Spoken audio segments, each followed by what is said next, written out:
अधिकरण तेची वंदू श्री चरण श्री गुरुंचे ते नमस्कारोनी आता महायोगपीठे तटे भीमर्थ्यां वरं पुंडरीकाय दातुं मंत्रैः समागत्य तिष्ठन्तमानन्दकन्दं परब्रह्मलिङ्गं वैपायनं समचरण सरोजं सान्द्रनिरावुधापं जगन्नीत पाणि मण्डनं मण्डनानं तरुण तुलसीमाला कंधरं कंजनेत्रं सदय धवलहासं विठ्ठलं चिंतयामि अखिल गुणनिदान सच्चिदानंद घन करुणावर्णालय प्रभू परमेश्वराच्या चरणात नमस्तक होऊन आपणा सर्व संत सज्जनांच्या मायबापांच्या चरणात अभिवादन करून अखंड हरिनाम सप्ताह श्री तुकोबाराय गाथा पारायण सोहळा श्रीकृष्ण वारकरी संप्रदाय मंडळ बेलपाडा यांच्या विद्यमाने 15 ते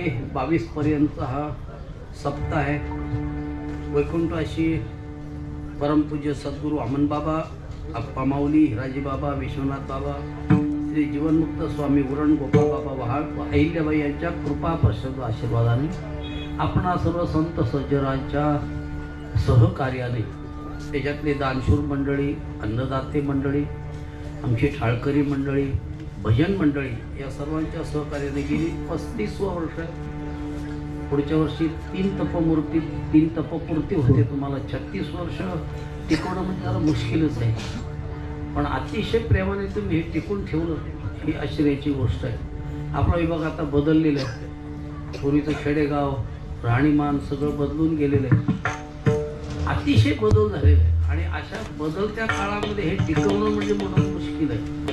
तरी सुद्धा उत्तम गायक, उत्तम महाराज, उत्तम मृदंगाचारी, उत्तम हार्मोनियम वादक सामील झालेली तरुण मुलं इथं कमी असली तरी चांगली मुलं आहेत। आमचं हे 2 पलीकडे महाराज 3 आमचा वैभव आहे, बाकी सगळे आम्ही म्हातारे लोक आहोत, पण 4-5 तरी आमचे तरुण वर्ग आहेत इथे। आनंदाची गोष्ट आहे। तो एक समोर बसलेला आहे। काही का असे ना कसं वळण लावायचं आता जरा मुश्किल आहे, कारण हातातली माध्यमं फार कठीण आहेत। मुलांच्या हातात असणारा मोबाईल, घरातला टी व्ही, आता टी व्हीची गरज नाही, मोबाईलच आहे। त्याच्यामुळे पुढच्या वाटचालीचा कसा काय प्रसंग करावा हा मोठा अवघडीचा प्रश्न आहे। तरी सुद्धा हे माध्यम सर्वात उत्तम आहे जे ज्ञानोबारायांनी तुमच्या समोर आणलेलं आहे। हे वारकरी संप्रदाय हे जे व्यासपीठ आहे हे सर्वात उत्तम आहे की या सगळ्यांच्याकडे प्रचार आणि या सर्वांच्या प्रती संस्कृती संस्कार नका मोठा करू, आहे तेवढंच ठेवा। पाचव्यातनी जवळ बोलतो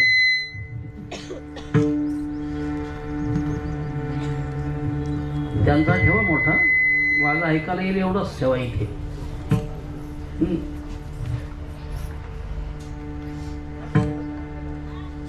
आपल्याला धार्मिक शिक्षण नाही, कोणालाच नाही। लहानपणापासून कसलंही धार्मिक आध्यात्मिक हे शिक्षण आपल्या मुलांना नाही। जे भाग्यवंत आहेत उजळत असे जे आले हे मागचं घेऊन आलेलं आहे तुम्ही, बरं का। इथं आणायच्या आल्यामुळे तुम्ही ह्याच्यात पडला, पण ही मागच्या जन्माचं तुमचं हे साधन आहे। जे मागच्या जन्मातले आले म्हणजे रोशन महाराज आहे, हे मागून घेऊन आलेले आहेत। त्यांच्या आईनं काहीतरी चांगलं काम केले, त्याच्यामुळे ही कला त्यांच्या हातात आली। आता ज्यांनी मागचं काही केलंच नाही त्यांना कसं निर्माण करायचा हा मोठा प्रश्न आहे। त्यांना तुम्ही आध्यात्मिक शिक्षण कसं देणार, धार्मिक शिक्षण कसं देणार, आपल्या शास्त्राचं शिक्षण कसं देणार, कोणतंच माध्यम आपल्याजवळ नाही। तिसरी गोष्ट म्हणजे शासनाची आपल्याला बंदी आहे धार्मिक शिक्षण देण्याची। हा सर्वात मोठा वाईट गोष्ट आहे.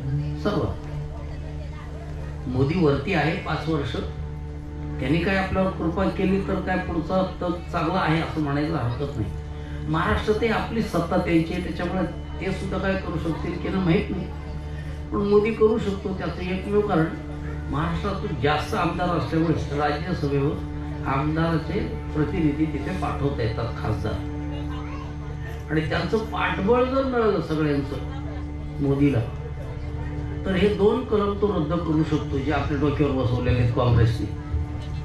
हे तर कोण काँग्रेसवाले असतील तर त्यांनी विचारलं त्यांच्या मोठ्या लोकांना की हे कलम आमच्या डोक्यावर तुम्ही का बसवलं. बाबासाहेबांनी 26 जानेवारीला त्यांची घटना प्रसारित केली, तेव्हा त्याच्यामध्ये हे 2 कलम नव्हते. तेव्हा बाबासाहेबांना तुम्ही दोष देऊ नका. हे 2 कलम पंडित नेहरूने आणले. पहिला कलम आणला 30. हा 30 काय आणला आर्टिकल, त्याच्यामध्ये त्यांनी भारतामध्ये 2 तट पाडले धर्मामध्ये. एक हिंदू, शीख आणि बौद्ध हे भारतातले धर्म आहेत, तेव्हा ते एका बाजूला केले भारतातले असल्यामुळे. आणि भारताबाहेरचे 2 धर्म, एक ख्रिश्चन आणि मुसलमान, हे 2 धर्म एका बाजूला केले.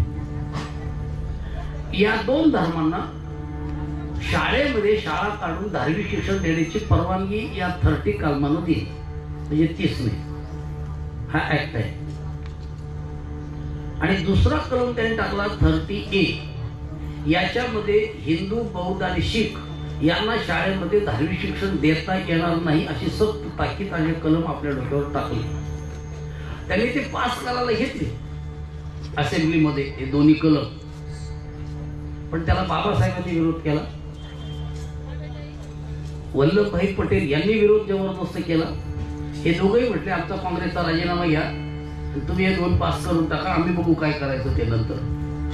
पण भारत दोघांच्या पाठीमागे होता, बाबासाहेबांच्या आणि वल्लभभाई पटेलांच्या पाठीमागे अख्खा भारत देश होता. हिंदूंनी त्यांना पाडलं असतं, काँग्रेस पाडून टाकली असती तेव्हाच. मग ते घाबरले, त्यांनी ते 2 टाकले नाही. 1950ला हा कायदा सुरू झाला बाबासाहेबांचा, त्याला 26 जानेवारी म्हणतात, म्हणून तो साजरा करतो. पण हे 2 कलम त्यांना न टाकल्यामुळे 52ला बाबासाहेबही गेले आणि वल्लभभाई पटेलही गेले. आता त्यांना विरोध करणारे 2ही गेले. आता विरोध करणारा कोण राहिला नाही हे पंडितला माहिती होतं. मग 1953ला हे 2 कलम पास करून असेंब्लीमध्ये आपल्या डोक्यावर ठेवले. ते आज तक आहे, म्हणजे 53 पासून आता किती वर्ष झाली हिशोब करायचं तुम्ही. ते 47 ने आता 24 करायचो. 50 ना 20 70 71 वर्ष झाली हे कलम टाकून आपल्या डोक्यावर. त्यापर्यंत तसेच आहे. त्यांना मदरसेमध्ये कुराणाचं शिक्षण देता येतं पहिलीपासून, आणि ख्रिश्चनांना पहिलीपासून हो त्यांच्या बायबल शिक्षण देता येतं. पण आपल्या मुलांना श्रीमद भगवद्गीतेचं कोणतेही शिक्षण शाळेमधून देता येत नाही. एवढा झोपलेला हा भारत देशातला हिंदू समाज आहे, इतकं झोपलेलं आहे. ह्याला कसं जागृत करायचं? फक्त आपणच बोलतो पहाटे उठा जागे वारे आता, स्मरण करा पंढरीनाथ, भावे जमी माझा चुकवा व्यथा, एवढाच फक्त सांग. अरे पण चुकवा व्यथा जन्माच्या चुकवणार कशा? ज्याचं ज्ञानच नाही धार्मिक व्यथा चुकवण्यासाठी, तर नुसतं बोंबलू तरी काय होणार सांगा ना तुम्ही मला. उठवण्याचा प्रयत्न केला आणि हे माध्यम आपल्याजवळ आणून ठेवलं. हे कोणत्याही धर्मामध्ये माध्यम नाही बरं, कीर्तनाचं खुलं माध्यम कोणत्या धर्मामध्ये आहे? कीर्तन माध्यम कोणत्या धर्मात आहे? कोणत्याच नाही. तेही महाराष्ट्रात आहे, कारण महाराष्ट्र हे संतांची मांदिळ आहे. महाराष्ट्राच्या बाहेर संत नाहीत, हे पहिलं लक्षात ठेवा. भारतामध्ये ऋषी आहेत, मुनी आहेत, आचार्य आहेत, संत नाहीत. संत फक्त महाराष्ट्रात, म्हणून संत भूमी आहे आपली. आणि केवढे भाग्यवंत आपण की संतांच्या मांदिळ्यामध्ये आपला जन्म झाला. भरतखंडी नरदेव प्राप्ती हे तो भाग्याची संपत्ती हे मान्य झालं भरतखंडात. पण भरतखंडापेक्षाही भरतखंडातला महाराष्ट्र सर्वात अति उत्तम आहे की त्याच्यामध्ये आपला जन्म झाला म्हणून हा प्रसार करतोय. चला त्याच्यात शिक्षण देण्याचा प्रचार आहे. आजचा काल आहे. या काल्यामध्ये तुम्हाला शिक्षण देतात जगद्गुरु तुकाराम महाराज. तुम्ही गाथा पारायणाच केलंय आणि याच्यामध्ये या समाजाला कसं शिक्षण द्यायचं, याला कसं तयार करायचं, याला कसं उठवायचं हे सगळ्यांना सांगितलं आणि सगळ्यांना एकत्र आणण्याचा प्रयत्न केला. या रे लहान थोरा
याती म्हणजे ज्याला बापच माहित नाही त्याला धर्म काय माहिती. भलती भलती म्हणजे मधलाच असतो, पुरुष पण नाही स्त्री पण नाही. हा भलताय त्याला सुद्धा अधिकार दिला. नारी नर त्या सगळ्यांना अधिकार उठवण्याचं काम भारत संपूर्ण जगाचा श्रीगुरु आहे. हे त्याचं वैशिष्ट्य आहे. ही केलेली चळवळ तुम्ही इथून चालू करायची. सर्वांनी हात जोडून विनंती करतो. आम्ही पेणमधून सुरू केलेली आहे. खासदार धैर्यशील दादा पाटील जे राज्यसभेत दिले त्यांच्या माध्यमातून आम्ही संपूर्ण पेण तालुक्यातल्या सह्या गोळा केलेल्या आहे. आणि हे दोन काहीतरी रद्द नका करू. आम्ही त्याच्यात असं लिहिलंय 30 कॅन्सल करू नका, त्यांना द्या. पण त्याला जसा अधिकार दिला ना तसा आम्हालाही धार्मिक शिक्षण शाळेत देण्याचा अधिकार द्या. जसा तुम्ही पगार देतो ना त्यांना, मदरशाला पगार देतो ना, तसे आमच्या शिक्षकांना पगार द्या. हे जर शिकवत असतील ना मृदंग सगळ्यांना तर शासनाने यांना पगार द्यायला पाहिजे. ते शिकवतात ना, ते धार्मिक शिक्षण देत आहेत ना, मग त्यांना देताना ह्यांना का देत नाही. ही बागणी आपण पाठवा करायची. मुसायात आहे रॉकेट तयार करा. इथला खासदार आहे त्यांना पकडा, भाजपचेच खासदार आहेत इथले आपले, त्यांच्या ताब्यात हे सगळं द्या आणि हे वरती मोदी परत पाठवा म्हणा. जितके खासदार हे पाठवतील तर त्यांना तो हो राज्यसभेमध्ये तिथे लोकसभेमध्ये हा प्रस्ताव पाठवता येईल, मंजूर करते. आमचा त्यांना विरोध नाही, पण आम्हालाही शिक्षण देण्याची हो मान्यता तुम्ही द्यायला पाहिजे. कारण आमचा तो सिद्ध हक्क आहे ना. भारतातल्या हिंदू धर्माच्या लोकांना, जैन धर्माच्या लोकांना, बुद्ध लोकांच्या धर्मांना का शिक्षण.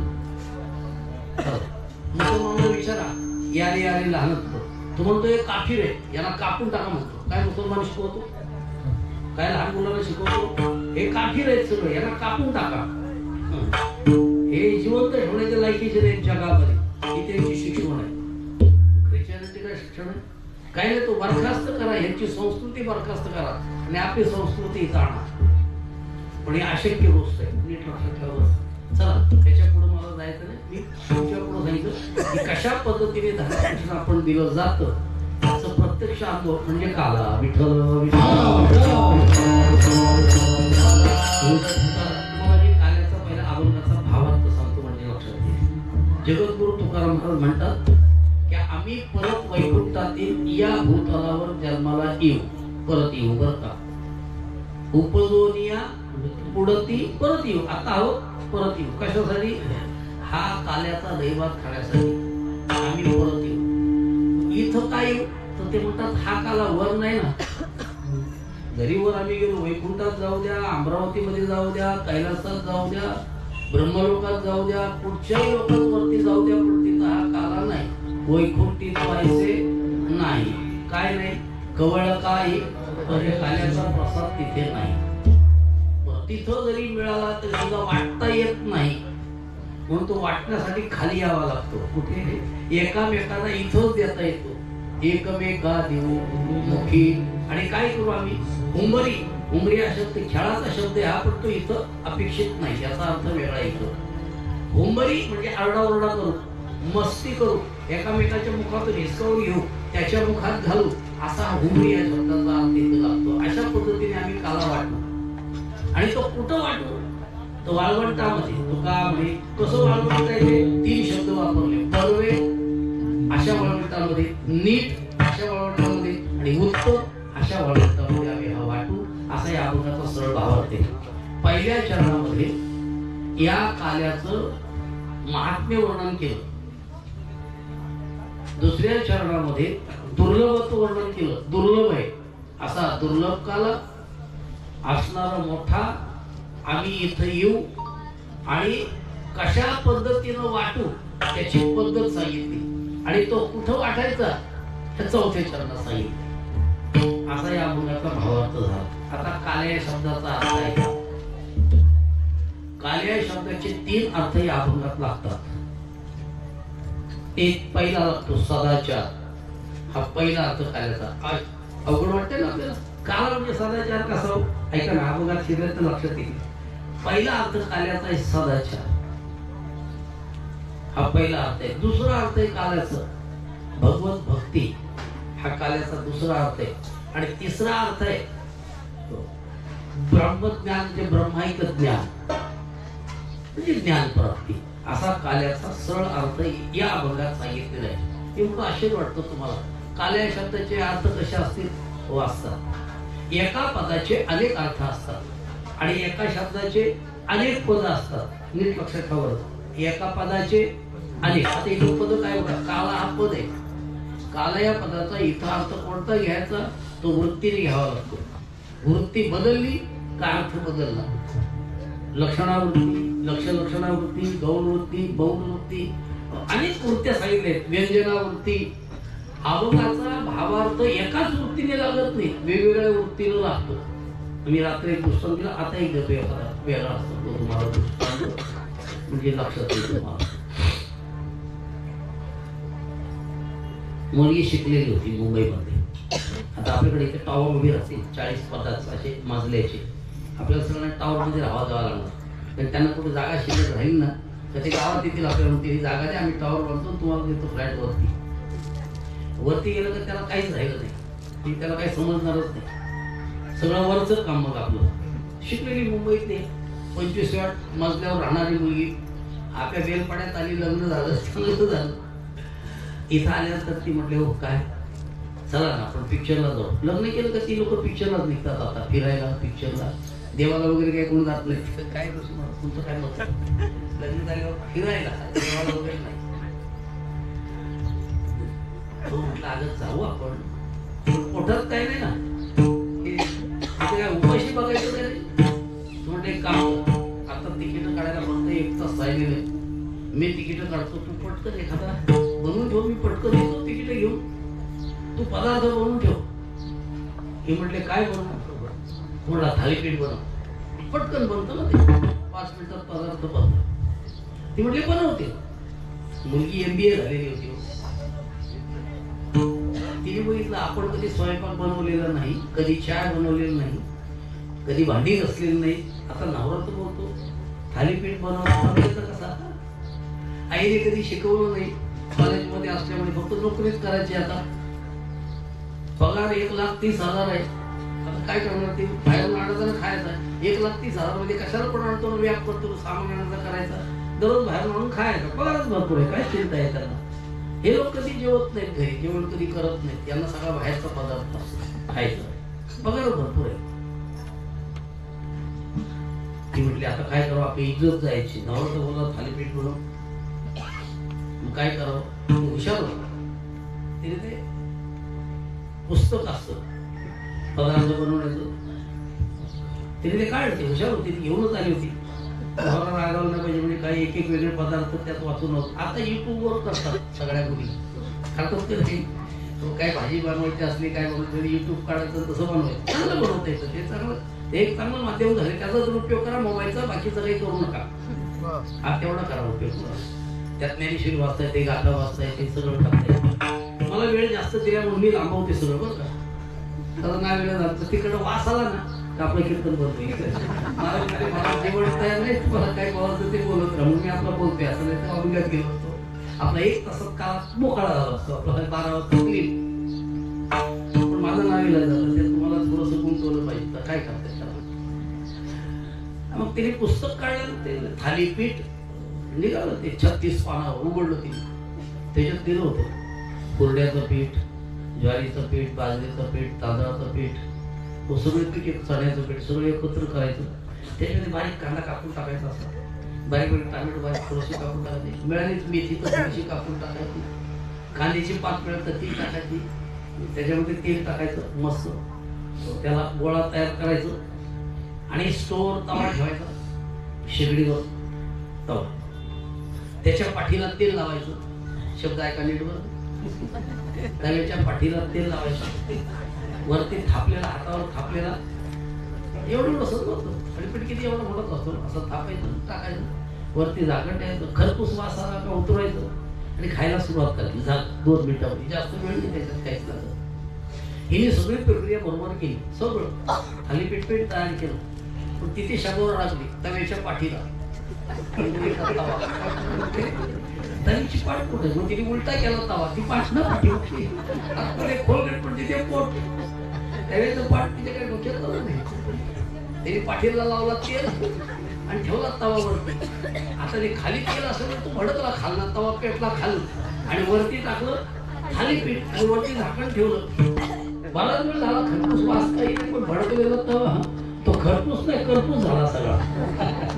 आपला दृष्टांत सांगतो नीट आहे का. तव्याच्या पाठीला हा शब्द लक्षात आला, तो नाही समजला तर मग काय.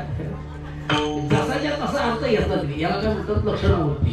जसाच्या तसा लक्षणावृत्ती लावायला पाहिजे. काकड चालू होता महाराजांच्याकडे सप्ताह, ती पण शहरातील मुलगी होती. सासूबाई म्हटली, पोरी तू मुंबईवरून आलीस, आपल्याकडे सप्ताह चालू आहे, सगळे काकडा असतो, महिला वर्ग सगळे जातात आरती घेऊन, तुलाही जायचंय. पहाटे लवकर 3ला उठ, चूल पेटव, पाणी गरम कर आणि काकड्याला जा. हो आत्या जाईल. पहाटे 3 वाजता उठली, चुलीजवळ ये. आत्या बटन कुठे, आता चुलीला तिला का माहिती चुलीला काय. हे पुढचं सांगते तुम्हाला, घडणार 10 वर्षापासून पुढे. अगं वेडे, माचीस ठेवले चुलीवर. आपल्या महिला चुलीवर माचीस ठेवतात, ती गार पडू नये म्हणून, गरम असते ना चूल, शेवट माचीस राहते. चूल ते पेटव ना, ती माचीस ठेवली ना, तिने माचीस दुसरी झरकाळी लावून चुलीला, अर्धी माचीस संपली, चूल काही पेटली नाही. आत्या चूल पेटत नाही, माचीस संपत आली. अगं वेडे, रॉकेल बसला का. रॉकेल, हा ते कोपऱ्यामध्ये ड्रम आहे बघ रॉकेल, तर ते घे, ते बस आणि पेटव. तिने अख्खा ड्रम घेतला बसला चुलीवर आणि मग काडी लावली, पेटली नाही, भडकली चूल. तुम्ही एवढा उपचार करून सासू बाहेर आली, पहाटे 3 वाजता बघते तर चूल भडकली. काय ग म्हणजे तुम्ही होते ना रॉकेल होता, मी पेटवली चूल. आता हिने काय केलं, जसंच्या तसा अर्थ लावला. चूल पेटवची, चूल नसते पेटवायची, चुलीतली लाकडं पेटवायची असतात. शब्द कसा असतो, चूल पेटव, लाकडं घ्यायची, त्याच्यावर थोडासा रॉकेल टाकायची, पेटवायची, चूल पेटली. माहिती नाही मग काय करणार, वृत्ती बदलली का अर्थ बदलतो. तसं काला हा शब्द जरी असला तरी त्याच्या अर्थ वेगवेगळे लागतात. हे तो जो अपेक्षित अर्थ आहे तोच आपल्याला घ्यायचा आहे. म्हणजे पदाचे अनेक अर्थ असतात, शब्दाचे अनेक अर्थ असतात. मी तुम्हाला पद सांगतो म्हणजे लक्षात येईल. जर आपल्यावर वारकरी संप्रदायाचं मत आहे रामकृष्ण हरी, रामकृष्ण हरी जय जय, रामकृष्ण हरी, रामकृष्ण हरी जय, रामकृष्ण हरी,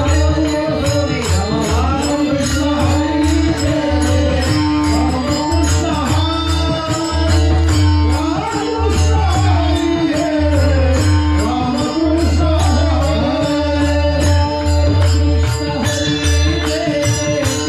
रामकृष्ण हरी, रामकृष्ण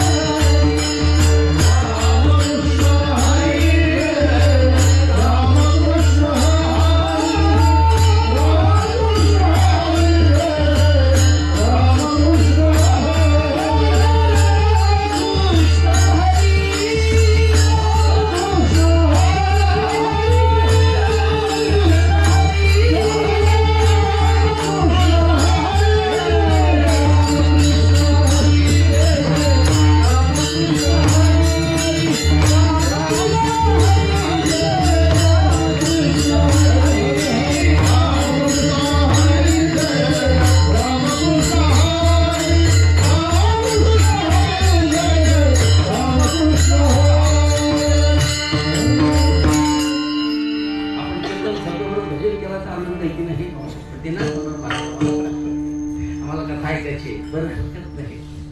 वरचा आहे राम, दुसरा आहे कृष्ण, तिसरा आहे खाली हरी. राम दशरथाचा पकडा, कृष्ण गोकुळातला पकडा, या मथुरेचा पकडा, वसुदेवाचा पकडा, नंदाचा पकडा. हरी बोला आता. हरी हे पद आहे. हरी हे पद आहे. आता हरिपदाचे शब्द अर्थ किती की बघा.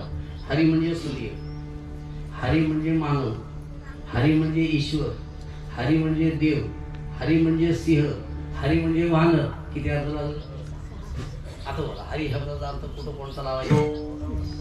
रामकृष्ण हरी म्हणला का हरीचा शब्द इथं काय लावायचा? लवकर बोला. हरीला अर्थ चला एक गोष्ट सांगतो रामायणातील म्हणजे तुमच्या लक्षात येईल. रामायणामध्ये फार सुंदर कथा आहे ती. अनेक ठिकाणी येत ती. ही चमत्कार रामायणाची कथा आहे. नारद महर्षी तपश्चर्याला बसले. ते काश्मीरला जाऊन ते काम्यवन, काम्यवनामध्ये तपश्चर्याला बसले नारद महर्षी. काम्यवनामध्ये तपश्चर्या करीत असल्यामुळे त्यांची तपश्चर्या फळाला आली आणि फळाला आल्यामुळे वरचा राजा घाबरला. ते महिन्यापूर्वी तुम्ही सगळं बघितलं असेल हे चित्र. पैसे किती वाटले? अरे पैसे घेतले का नाही?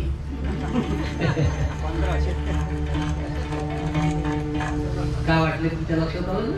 मला काय वाटलं तुम्हाला माहिती आहे ना? दुसऱ्याची भीती वाटली.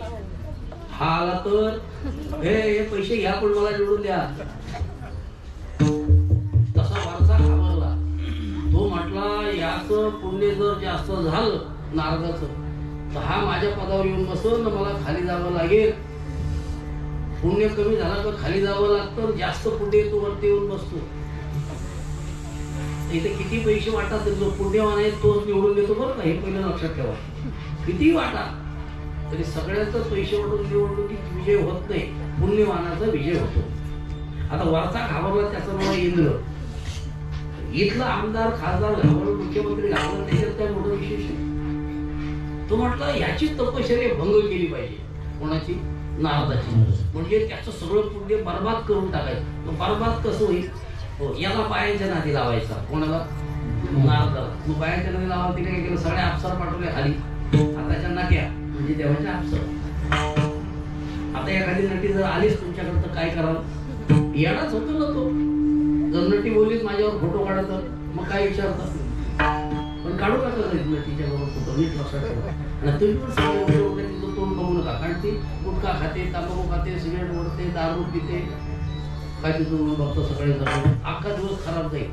सकाळी सकाळी एखाद्या देवाचं तोंड बघा उठल्या उठल्या ती तरी बघितलं फार चांगला दिवस जाईल. आपल्या घरातल्या माणसाचं तोंड बघावं.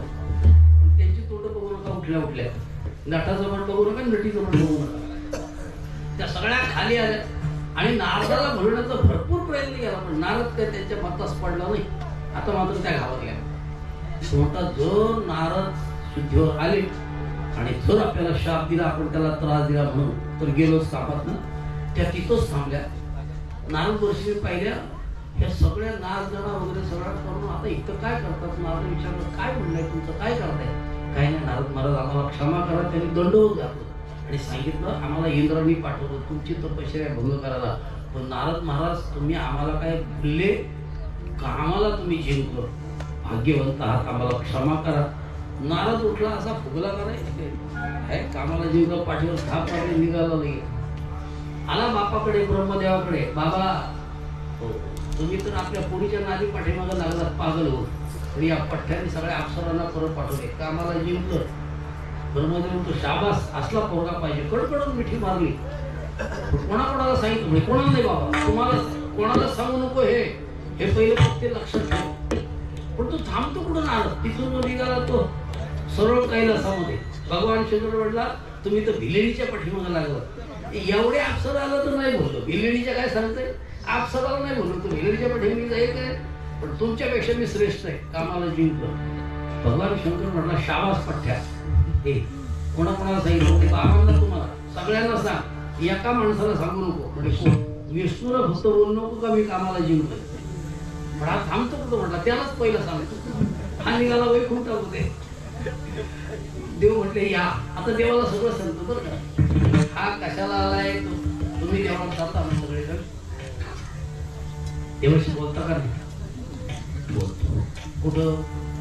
मनात मला बरं ते महाराज ते बोलतात देवाशी, मोठे नाही म्हणत नाही. म्हणत म्हणत काय बोलतात मला सगळ्यांना माहिती आहे, आपण किती गपचूप बोललो तरी कोणाला समजतंय? एवढं बरं माहिती आहे तुम्हाला, गपचूप बोललो तरी.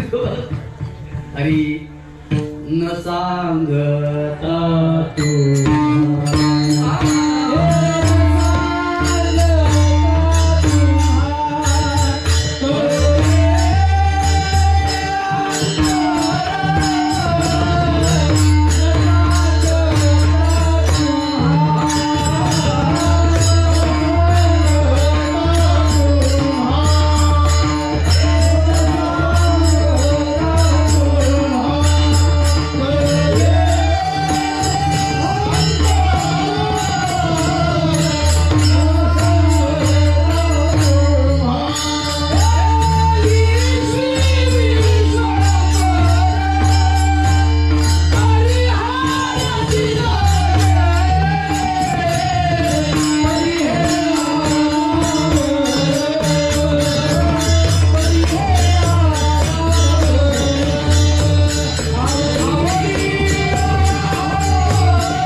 न सांगता तुम्हा देवा करो येते अंतर विश्वेश्वर हरिहरते न लगे. भगवान विष्णू म्हटले माझा भक्त माझ्याकडे येतो, येऊ तेव्हा सगळंच कळते. या नारदा कसं काय येणे केलं? या या संत आहात, देवाने नारदाची पूजा केली, आपण संत आहात. नारद म्हटला देवा काय नाही, माझा बाप मुलीच्या नादी लागला, भगवान शंकर भिलीच्या नादी लागले आणि तुम्ही वृद्धाच्या नादी लागले. पण हा पठ्ठ्या नारद सगळ्या अप्सरांना परत पाठवल्या, कामाला जिंकलं. तेव्हा भूतलामध्ये कामाला जिंकणारा एकच तपस्वी होतो म्हणजे नारद महर्षी. भगवान शंकर म्हणतात हा येडा शेवटी गेलाच तिथं. भगवान शेवटी लक्षात आलं त्याने कामाला का जिंकलं. बघा त्याचं कारण काय, कामाला जिंकण्याचं कारण काय, काम्यपणामध्ये केलेलं आहे त्यांनी तपश्चर्या. भगवंताने काम्यपणामध्ये कामाला शाप दिलेले आहे. या काम्यपणामध्ये जर कोण तपश्चर्याला बसला तर तू त्याला त्रास द्यायचा नाही असा शाप आहे कोणाला, कामाला. काम्यपणामध्ये कोणी किती जरी बसला तर त्याची तपश्चर्या पूर्ण होईल. त्याला जायचं त्यांनी काम्यपणात जा, तपश्चर्या पूर्ण होऊन येणार. म्हणून नारदाची तपश्चर्या झाली. पण नारद म्हणतो मीच केली. अरे नाही, भगवान शंकराच्या मुळे झाली. त्यांनी जर शाप दिलं नसतं तर तुझी झाली नसती, गेला असतं त्या अक्षराच्या बाजूला कुठेच्या कुठे. 60,000 वर्ष केलेला विश्वामित्राने राहिले का? प्रत्येक वेळेला फसावं लागलं विश्वामित्रांना. विष्णू म्हटले वा शाबास पडत्या, कडकडून मिठी मारली. या नारद महर्षी सत्कार केला. आता वैकुंठातला सत्कार आहे महाराज. नारद निघाले आणि बाहेर आल्यावर असा मंडप घातलेला होता मोठा.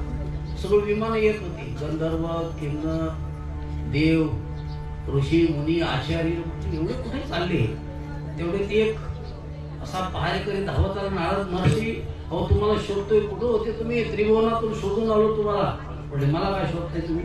अहो तुम्हाला निमंत्रण द्यायचंय. म्हणे काय? हे मंडप दिसतंय ना, हे आमच्या राजाचं स्वयंवर आहे मुलीचं आणि राजाने मला तुम्हाला निमंत्रण द्यायला पाठवलं. तुम्ही भेटले नाही, नशीब इथं भेटले. कुठं होते तुम्ही? म्हणजे वैकुंठामध्ये. अहो तिथेही गेलो होतो पण तुम्ही भेटले नाही. बरं झालं, चला नारदाला राजाकडे नेलं. बरं का, नारद राजाकडे गेला.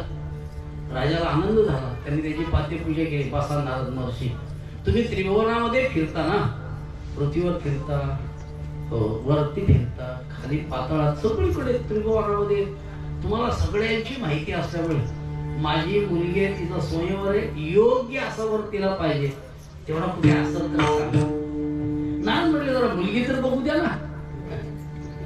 आता राजाची मुलगी ती बाहेर आली, राजाने तिला बोलवलं. मुलगी पाहिल्या तर नारद तटस्थ झाला, तो तिथंच बघतच राहिला.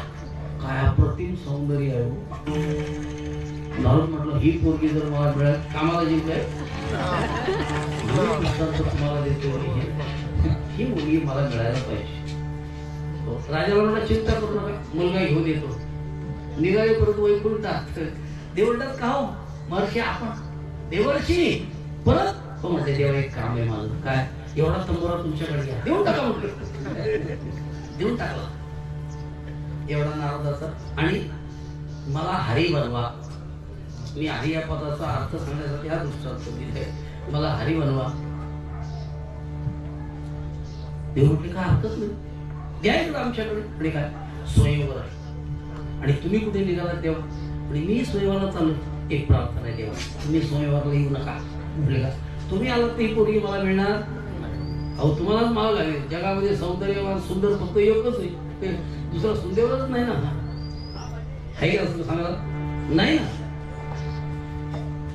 इतका सुंदर देव आहे की त्याच्याशिवाय दुसरी पोरगी कोणाला घालेल माळ? आणि तुम्ही फक्त येऊ नका. तुमच्या ऐवजी ही पोरगी मला हरी बनवा. ते म्हटले, काय हरकत नाही, पण मी येतो, पण मुलगी तुलाच मिळेल. हरी बनवा म्हटल्यानंतर तथास्तु म्हटले. नारदाने पाहिजे खाली संपूर्ण विष्णू सारखा वाजला होता. तेच कपडे दागिने असं सुंदर सगळा असे डोलायला लागले नारद. वा वा. नारद निघाले बरं का. एवढेच शिवगण तिकडून आले, त्यांनी नारदाला पाहिलं. ते दोन्ही बाजूनी दोन शिवगण. वा. नारद महाराज पुढे निघाले म्हणजे स्वयंवराला. मुलगी तुम्हालाच माळ घालणार. तो नारद असा चढला बरं. बसला, दोन बाजूला दोन शिवगण त्याची स्तुती करतात. काही चिंता करू नका, ही पोरगी तुम्हाला माळ घालणार. नारदाने बघितलं, समोर देव बसलाय. भगवंता तुम्हाला बोलवलं, येऊ नका. देव वही स्वयंवर घ्या.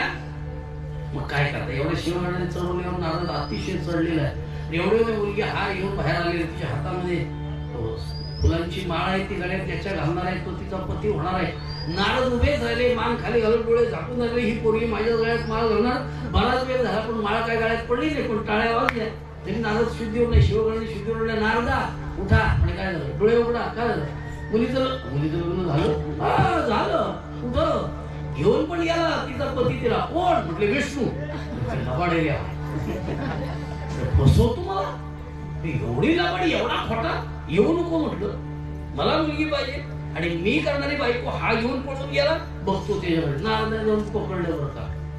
देवा थांबा म्हटले. ते शिवगण त्याच्या बरोबर बरं का, नारदाच्या बरोबर. बघा बघा हा कसा लबाड आहे, तुम्ही बोलताय ना नारदा, बघा. नारद म्हटला, देवा तुम्ही माझी बायको पळवली, मी तुम्हाला शाप देऊन टाकतो. पुढच्या जन्मामध्ये तुमची बायको सुद्धा पळवली नाही त्रेतायुगामध्ये. ते म्हणजे काय हरकत, चांगली गोष्ट आहे, आम्ही शाप स्वीकारतो. आणि नीट ऐका ना, मला ही बायको का मिळाली नाही, माझ्या गळ्यात का माळ टाकली ते सांगा. शिवगण म्हणते इकडे या, जरा इकडे या. हा तलाव आहे बघा, जरा बघा तलावामध्ये. जाऊन तलावात बघितलं, इथून विष्णू सारखा होता, वरचं मुडकं वांदराचं म्हणजे माकडाचं होतं. आता तुम्ही सांगा, खाली विष्णूला वरती माकड, कोणती मुली माळ झाली? म्हणजे देवा मी तुम्हाला काय बोललो, आपला दृष्टांत समजा. देवा मी हरी मामा म्हटलं होतं ना. हो ना, मी कुठं काय म्हणतो, हरी या शब्दाचा अर्थ माकड आहे, वानर आहे.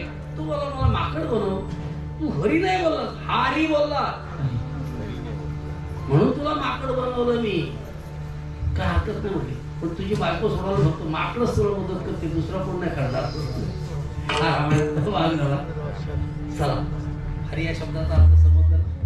तेव्हा कोणता अर्थ कुठं लावायचा हे ठरलेलं आहे. पदाचे अनेक अर्थ असतात, तशी शब्दाची अनेक पद असतात. तुम्हाला मी एक शब्द सांगतो. चला, पाणी. बोला तर संस्कृत पद किती आहेत? पाणी या शब्द जल आहे ना, जलम आहे ना, जल. दुसरा नीर आहे ना, निरम. आणखी शब्द सांगा. आग. आग.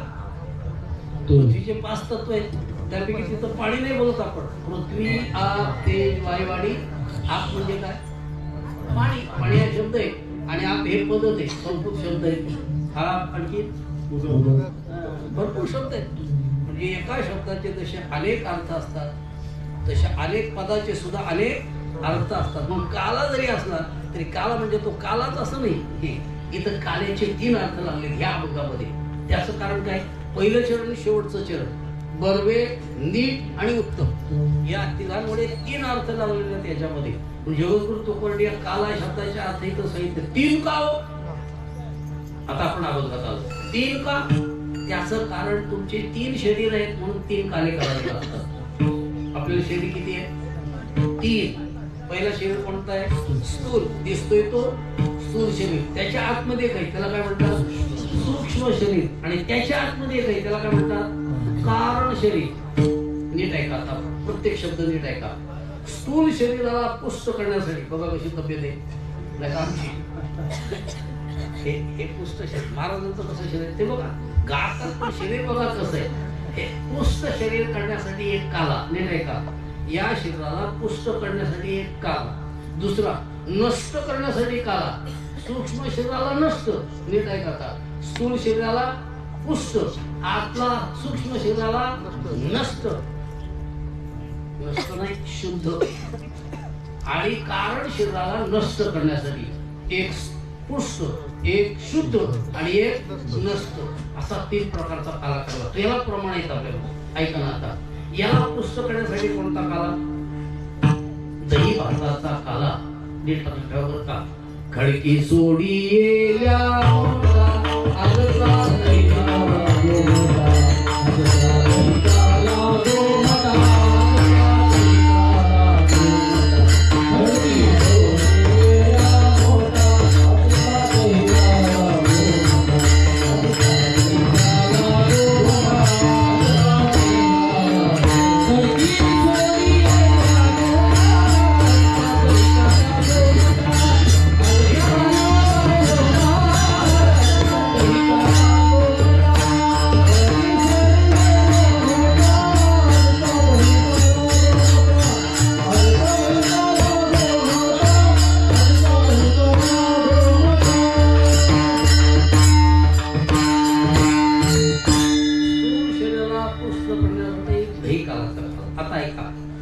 सूक्ष्म शरीर म्हणजे अंतःकरण. 17 तत्वाचं धरा, 27 तत्वाचं धरा. तुम्हाला जे तत्व धरता येतील माझी त्याला विरोध नाही. शास्त्रातले कोणती तत्व धरा. या अंतःकरण वृत्तीला म्हणजे सूक्ष्म शरीराला शुद्ध करण्यासाठी काला. तो काला म्हणजे कोणता आहे? हरिनामाच्या खिचडी काला.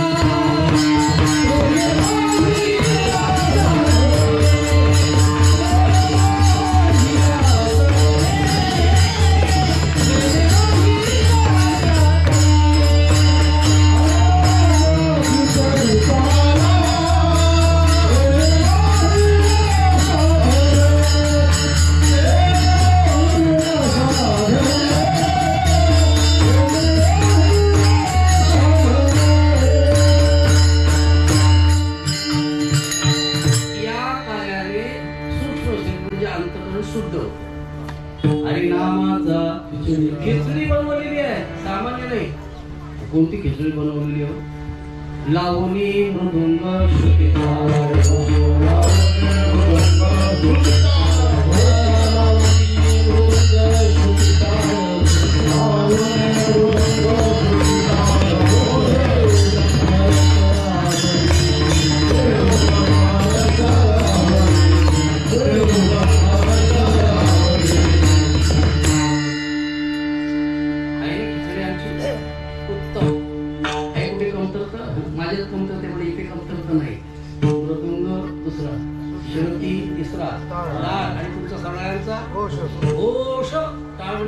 टाळी पण आली त्याच्यामध्ये. त्याच्यामुळे यांची मक्त करायची नाही. तुमची सुद्धा टाळवण्याची मक्त करी. याला टाळ म्हणतात. तुम्हाला बिलकुल रोग येऊ नये असं वाटत असेल तर टाळी वाजवायची. कोणताच रोग येणार नाही. 200 टाळ्या सकाळी वाजवायच्या, 200 संध्याकाळी, 400 टाळ्या वाजवायच्या असतात दिवसाला. किती? 400. सगळे रोग बरे होतात. खायला चमत्कार. पण आमची जनावरे टाळी वाजवा सांगते. टाळी वाजवावी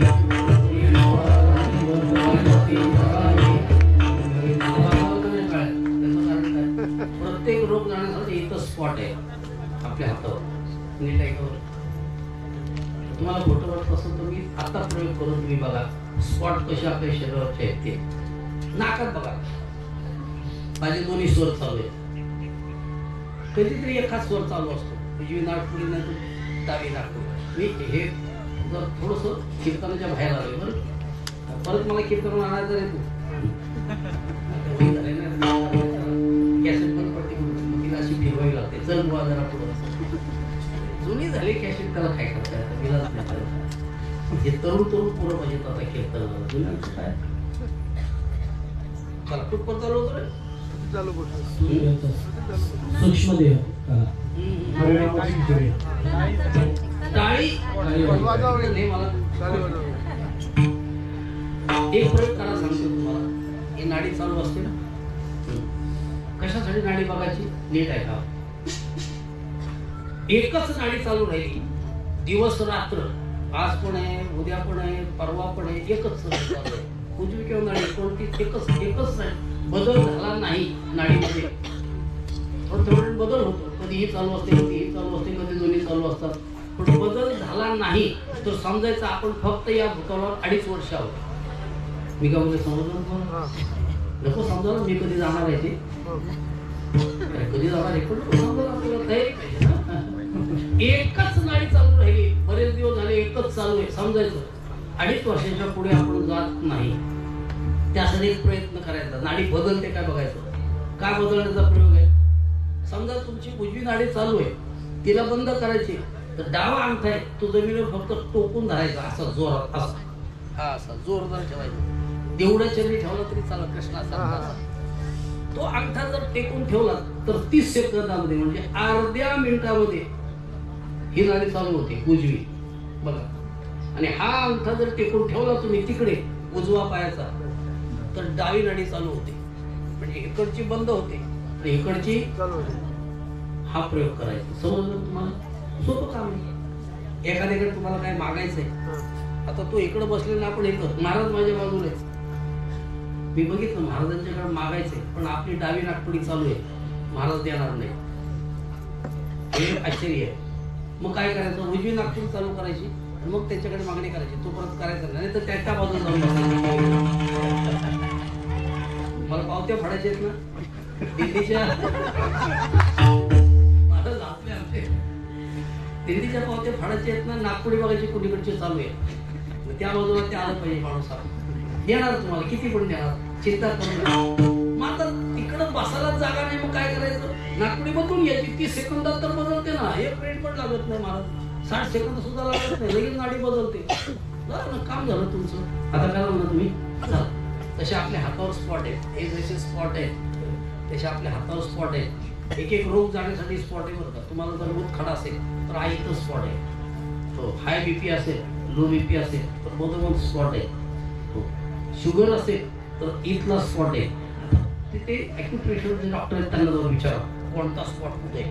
तो सांगतो इथं दाब, असं दाबून दे. मग हाताने दाबायचं नाही तर पेनाने नाही तर पेन्सिलनी ते दाबतो, तो स्पॉट चालू करायचा म्हणजे तो रोग निघून जातो. आता एक रोगाला एक स्पॉट, आमचा वारकरी संप्रदाय सांगतो एक काय दाबतो, सगळे स्पॉट दाबून टाक. सगळे स्पॉट कसे दाबायचे? टाळे वाजवायचे ना. आता वाजवलं का नाही? न सांगता कीर्तनात तुम्ही टाळी वाजवला तर आपल्या रोगच घालवायचं आणि 200 टाळे कीर्तनामध्ये होत. असं काय करता तुम्ही? कीर्तन कर. मला सवय नाही ती विठ्ठल विठ्ठल म्हणायची. कधीतरी येते नाही तर मी विठ्ठल विठ्ठल म्हणत नाही. मग मला सवयच नाही की काय माहित नाही मला, पण ती सवय नसल्यामुळे मी मध्येच विठ्ठल कधीतरी म्हणत नाही. कीर्तन झाल्यावर मग आपलं म्हटलं तर म्हटलं ते विठ्ठल विठ्ठल म्हटलं तर हा एक फायदा आहे. तिथं टाळी वाजवली, तिथून टाळी वाजवली सगळे स्फोट दाबले जातात. चला आता कोणीकडे घेऊन जातो मला तू. तुम्ही मला प्रबोधन करतो. बोला ना. सूक्ष्मदेह. सूक्ष्मदेह काय? हरिनामाचा खिचडी कला प्रेमी मोहिला साधने. खिचडी सांगत होतो तुम्हाला मी. काय काय खिचडी त्याच्यामध्ये?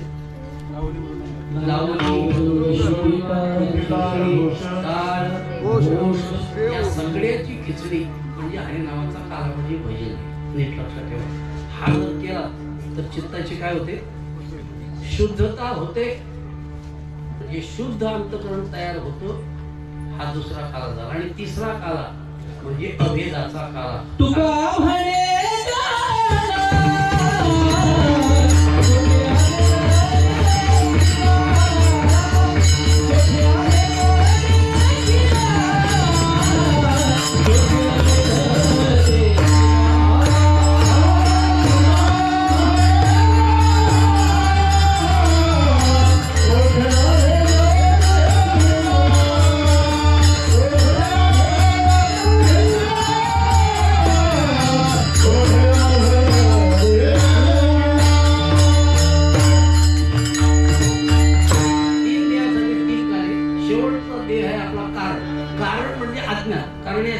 लक्षात ठेवायचं नाही तर तुम्ही वचन अर्थ. कारण या काळामध्ये असा अर्थ लागत नाही. कारण या शब्दाचा अर्थ आहे आज्ञा. जे आपल्याला आज्ञा आहे ते नष्ट करण्यासाठी. आता लक्षात आलं ना, आज्ञा नष्ट करायला, अंतःकरण शुद्ध करायला आणि याला पुष्ट करायला, असे 3 काले. त्यापैकी शेवटचा काला आहे अभेदाचा. तुका म्हणे काला गोटे अभेद. आपल्याला आज्ञा आहे. काय आज्ञा आहे? आम्ही वेगवेगळे, मी किती वेळा सांगितलंय, विश्वास तो म्हणजे आम्ही वर आहे हो, असं काय करता, मी 96 कोळी मराठा आणि तुम्ही आगरी एक कोळी, भेद झाले. याला भेद म्हणतात हो. हा काय आपल्याजवळ काय आहे का भेद? भारतीय संप्रदायामध्ये भेद आहे का? नाही ना महाराज. का मला तुम्ही सांगा, हा 96 कोळी मराठा ह्याच्यात असणारा आत्मा वेगळा आहे का? नाही. आमच्या महाराजांच्यात आत्मा वेगळा आहे का? दोघांच्यात आत्मा वेगळा आहे. तर जात कुठून आली? कशासाठी तुम्ही जातीवर भांडता? जातच नाही आपल्यामध्ये. ह्या जात व्यवहारासाठी निर्माण केल्या. पण आपण सगळे कोण आहोत? एक आहोत आणि एका देवाची लेकर आहोत. नीट लक्षात ठेवा. मी काय दुसऱ्या देवाचा आहे का? आणि तुम्ही तिसऱ्या देवाचे आहेत का? आपण सर्व एका देवाची लेकर आहोत. याला काय म्हणतात? अभेद. भेदाचं ज्ञान. 5 प्रकारचा भेद आहे आपल्याजवळ. तसे 3च वस्तू आहेत जगामध्ये. जगात वस्तू किती आहेत? 3. एक आहे जीव. बोला तुमच्यामध्ये काय आहे? जीव. दादा तुझ्यात काय आहे? आत्मा आहे ना, म्हणजे जीव. आणि माझ्यात काय आहे? एकच. म्हणजे आपण जीव सगळे एक आहोत. एक आहे या जगामध्ये जीव. मग तो मुसलमान असू द्या, ख्रिश्चन असू द्या, जैन असू द्या, बौद्ध असू द्या, नाहीतर हिंदू असू द्या, तो जीवच आहे. कोंबडी असू द्या, बकरा असू द्या, गाई असू द्या, याला जीवच म्हणतात. मुंगी असू द्या, हा जीवच आहे, याला प्राणी म्हणतात. हा जीव. दुसरा आहे देव म्हणजे ईश्वर. आणि तिसरा आहे जड. जगात 3च वस्तू आहेत. एक आहे जीव, एक आहे देव आणि तिसरा आहे जड. जड म्हणजे दगड, जड म्हणजे खांब, जड म्हणजे भिंत. ही काय झाली? ही जड वस्तू झाली. झाड जड वस्तू नाही, तो प्राणी आहे. जीव आहे, त्याच्यामध्ये आत्मा आहे. तोडला तर त्याला संवेदना येतात. नीट लक्षात ठेवा बरं. त्याला झाडाला हात लावा, काय करतो तो? असं पिटून घेतो. म्हणजे त्याला संवेदना आहे की नाही? समजते का नाही त्याला सगळं? हे सगळे जीव आहे. 3च वस्तू आहेत जगामध्ये. म्हणजे 3च्या मध्ये भेद आहे. काय भेद आहे? जीव देवात भेद आहे की नाही? मी देव नाही, हा आपल्याला भेद आहे. देव जडात भेद. अरे दगडात काही देव असतो का? येड्या दगडात कोण असतो? तो भेद आपल्याजवळ आहे. जड जीवाचा भेद. मी दगड नाही असा तो म्हटला तरी त्याच्यामध्ये सुद्धा आत्मा आहे. दगड मोठा होत जातो. नीट लक्षात ठेवा. जीव जीवाचा भेद, जड जाडाचा भेद, हे 5 भेद मानतात. ईश्वराचा भेद आपल्या संप्रदायात नाही. इतर संप्रदायामध्ये ईश्वराचा भेद आहे. अल्ला म्हणजे देव नाही, देव म्हणजे वाट नाही. येड्या गपणार रे मूर्खा. असं नसतं. ईश्वरात कधी भेद नसतो. पण जीव जीवात भेद आला का नाही आपल्यामध्ये? हा भेद जाणण्यासाठी अभेदाचा काला करावा लागतो. अशा 3 प्रकारचे काले आपण करायचे. असा अर्थ इथे लागला बरं. किती प्रकारचे? 3 प्रकारचे काले. मग 3 प्रकारचे काले कोणते? मी तुम्हाला पहिला काला सांगितला सदाचाराचा. दुसरा काला भक्तीचा. आणि तिसरा काला ज्ञानाचा. ब्रह्मैक्य ज्ञान. हो, अहम ब्रह्मास्मी असं झालं पाहिजे ज्ञान. 3 प्रकारचा काल आहे. चला, सदाचार म्हणजे संप्रदायाला सुरुवातच सदाचारापासून होते. सदाचाराशिवाय हा देह पुष्ट होणार नाही. हे पहिलं लक्षात ठेवा. हा देह तेव्हा पुष्ट होईल का तुम्ही सदाचाराने वागाल. ही पहिली शिकवण दिली वारकरी संप्रदायाने की तुमची वागणूक बदला. काय बदलली पाहिजे? हो, सदाचाराने वागलं पाहिजे. हा परमार्थाला सुरुवात झाली. याने देह तेजपुंज दोघांनाच बघतात. महाराज महाराज नमस्कार हो केला का तुम्हाला नमस्कार? हा ड्रेस बघितला ना महाराज? असं काय करा तुम्ही आळंदीला राहता हो, कीर्तनकार आहात हो, बोलतात की नाही का? समजतं ना ते जो त्याला म्हणतात देहावस्थ, त्याला सदाचाराचा काला. दुसरा याचा प्रसार भक्तीने होतो म्हणून दुसरा काला याचा प्रसार झाला पाहिजे. प्रसार कुठं होतो? अंतःकरणापासून असा प्रसार झाला पाहिजे. आणि तिसरं सदाचार आणि भक्ती याची जोडी एकत्र आली का त्याला अभेदाचं म्हणजे ज्ञान होतं. मी देव आहे, देवाची प्राप्ती होते. असा तिन्ही प्रकारचा काला करण्यासाठी नीट आहे का या पृथ्वी तलावर सदाचाराने वागता येतो. वैकुंठात नाही, कैलासात सदाचार नाही. नीट लक्षात तिथं होतं भोग आहे आणि खाली गेलात तर किड्या मुंग्यामध्ये दुःख आहे आणि इथं सुख दुःख आहे. माणसाला सदाचाराने वागता येतो, कुत्र्याला वागता येतं, डुकराला नाही. मी आता कोणाच्यावर भुकणार नाही, चावणार नाही असं म्हणतो का? नाही ना. सदाचार माणूसच करू शकतो. म्हणून इथं माणसाच्या जन्मात मी परत येईल, सदाचार करीन, आणखी काय करीन? भक्ती करील म्हणजे याचा प्रसार करील आणि तीन ब्रह्मैक्य ज्ञान याच देहात देवाची प्राप्ती होते. अशा तिन्ही प्रकारचा कला करण्यासाठी परत आम्ही येऊ हे अभंगाच्या प्रथम चरणामध्ये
दुःख किती आहे समजलं तुम्हाला? वैकुंठ म्हणजे सामान्य वस्तू नाही. या नरद्यात यायचंय ना आणि वैकुंठातलं सुख सोडून इथं तुम्ही परत येणार आणि काला खाणार असं तुम्ही म्हणताय. गॅरंटी आहे? चला आपल्या बाबतीत बघा गॅरंटी. चला आता आपण वैकुंठाला सगळे गेलो, परत येणार शक्य नाही. जीवाला येणं शक्य नाही. मी तर माझी गॅरंटी देत नाही की मी परत येईल आणि आलो तरच कीर्तनकार बनेल याची गॅरंटी मला देता येत नाही. मी काय सांगू? आता मागच्या जन्मात सांगा ना तुम्ही मला की मागच्या जन्मामध्ये मी हरिभक्ती पारायण होतो, कीर्तन तू काय करत होती, पेटी वाजवत बेटा? नाही गॅरंटी आपल्याला सांगता येईल. मागं कोण होतो ते आपल्याला माहित नाही. आता कोण? आपण कर्मात बांधलेली माणसं आहोत महाराज. केले कर्म झाले त्याची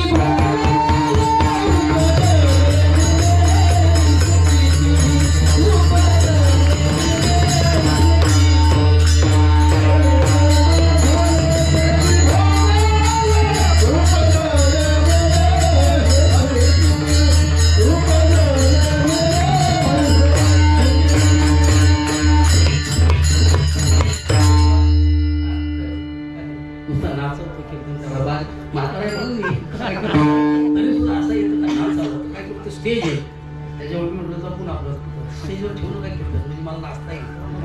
वाजवून असलं तर काय करताय महाराज? महाराज असलं तरी तरुणा होतो ना. चला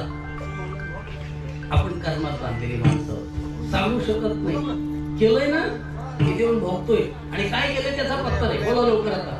मी तुम्हाला विचारतोय भूतकाळात काय केलंय बोला तुम्ही. मागचं जाऊ दे, मागच्या जन्मात सांगते.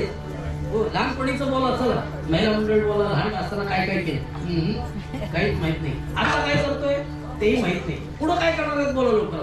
पुढं काय होणार आहे माझं? पुढं काय होणार आहे लवकर सांगा. मला गाडी मिळणार आहे पुढं सांगा. नाही मला घर मिळणार आहे पुढचं सांगा. कशाचाच पत्ता नाही. नाही भूतकाळाचा पत्ता, नाही भविष्याचा पत्ता, नाही वर्तमान काळाचा पत्ता. महाराज तुम्ही सांगताय परत जाऊन परत येणार नाही, काला खाणार. काही शाश्वती देताय तुम्ही. कर्मात अडकलेला सुटका नाही बरं का, मोठ्या मोठ्यांची सुटका नाही. त्याला एक गोष्ट तुम्हाला सांगतो म्हणजे समजेल. ते भीष्माचार्य पहिले होते शरपंजरी. भगवान कृष्णाला म्हणतात देवा हे सांग मी मागच्या जन्मात कधीच काय गॅरंटी आहे सांगायची बोलण्याची. भीष्माचार्य कृष्णाला बोलतायत कोणत्याच जन्मात पाप केलं नाही मी, तरी सुद्धा 51 दिवस या टोकाच्या बाणावर तडफडतोय, अतिशय दुःख.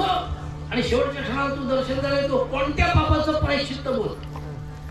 तेव्हा तर आली येड्या कोणी का असेल पण त्याला प्रायश्चित्त भोगायला लागतं. तुम्हाला माहिती आहे ना तुम्ही कोण आहात? कुठं माहिती आहे मला. कोण आहात तुम्ही? म्हणजे अष्टवसू. एकूण आपल्या संपूर्ण ब्रह्मांडाचं पालन पोषण करणारे एकूण 33 देव होते. कोटी म्हणजे प्रकार. किती देव आहेत एका ब्रह्मांडाचे बरं का? ब्रह्मांड किती आहेत? द्या प्रमाण. अनंत ब्रह्मांड आहे. अनंत. त्यापैकी एक ब्रह्मांडात आपण आहोत. सगळ्या ब्रह्मांडात नाही आपण. अनंत ब्रह्मांड. त्या ब्रह्मांडापैकी एक ब्रह्मांड आपलं आहे आणि त्या ब्रह्मांडामध्ये आपण राहतोय. त्या ब्रह्मांडाचं संपूर्ण नियोजन करण्यासाठी मंत्रिमंडळ आहे. जसं भारताचं मंत्रिमंडळ आहे, पंतप्रधान मोदी सरकार, महाराष्ट्राचं मंत्रिमंडळ आहे, मुख्यमंत्री फडणवीस साहेब आहे ना त्याचं मंत्रिमंडळ. आता किती 39 का 42 झाले. एक शिल्लक ठेवलं त्यांनी, कोणतरी आतमध्ये येतंय आणि एक बाहेर गेला त्याचं नाव भुजबळ. बरोबर कामातून घालवला बाहेर. मला त्याच्या विरोधात काय बोलायचं मला काय बोलण्याची गरज नाही. नीट लक्षात ठेवा बरं का. असे अहो ओबीसीचे किती मंत्री झाले आहेत ना. हा म्हणतो मला केलं ओबीसी माझी जात आहे. ओबीसी काय तुझी जात म्हणजे याला समजत नाही. याला जात आहे की नाही, जातीचा पाहिजे म्हणतो मंत्री तिथे कॅबिनेट. आणि मग एवढे दिले ते पंकजाताई आमची तुझीच आहे. मुंडे 2-2 दिले एका घराण्यामध्ये मंत्रीपद. आणखीन किती पाहिजेत तुम्हाला? आणखीन किती तरी दिलेले. चला यांना आज्ञा नाही.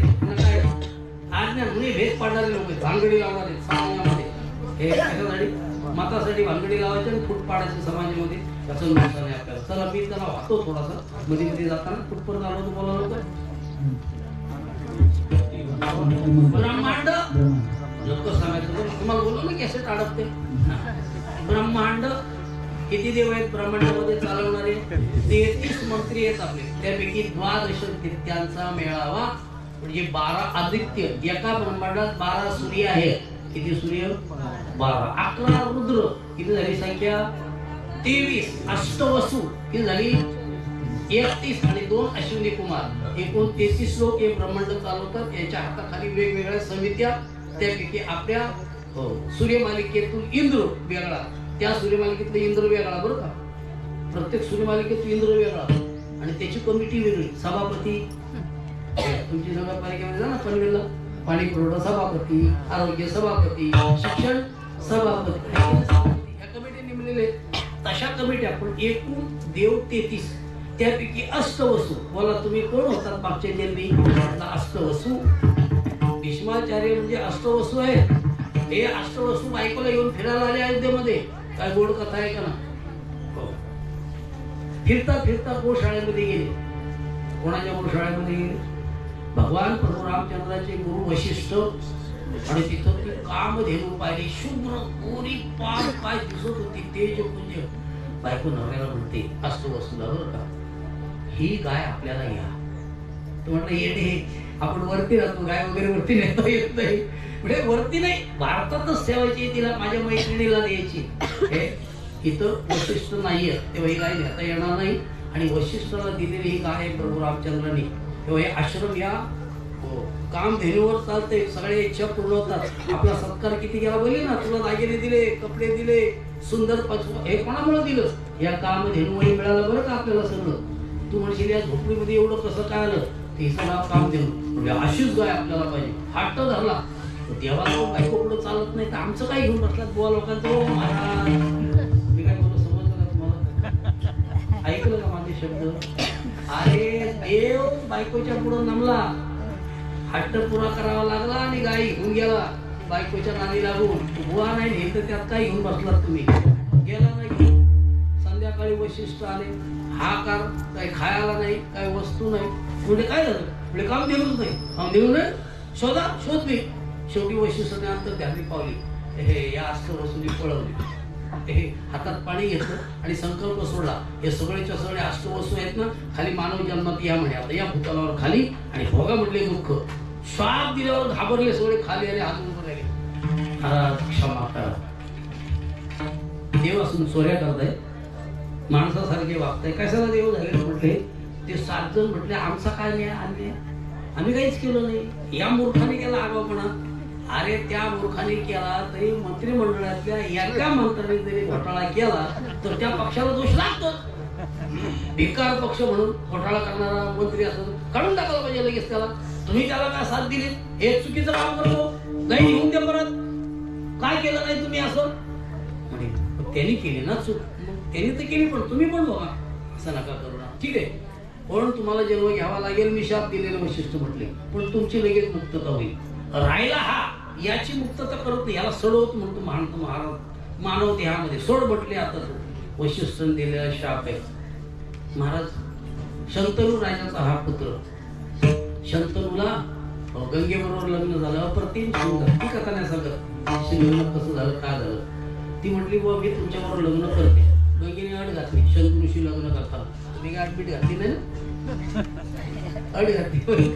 काय अड घातली? मी कशी पण वाही, मला तुम्ही काय बोलायचं नाही, आणि जर बोललात तर मी तुम्हाला सोडून निघून जाईल. तो बोलला काय करणार, ही बोलून बोलून काय करणार, राहून म्हटले सगळ्या अटी मान्य. मागून मागून काय मागेल?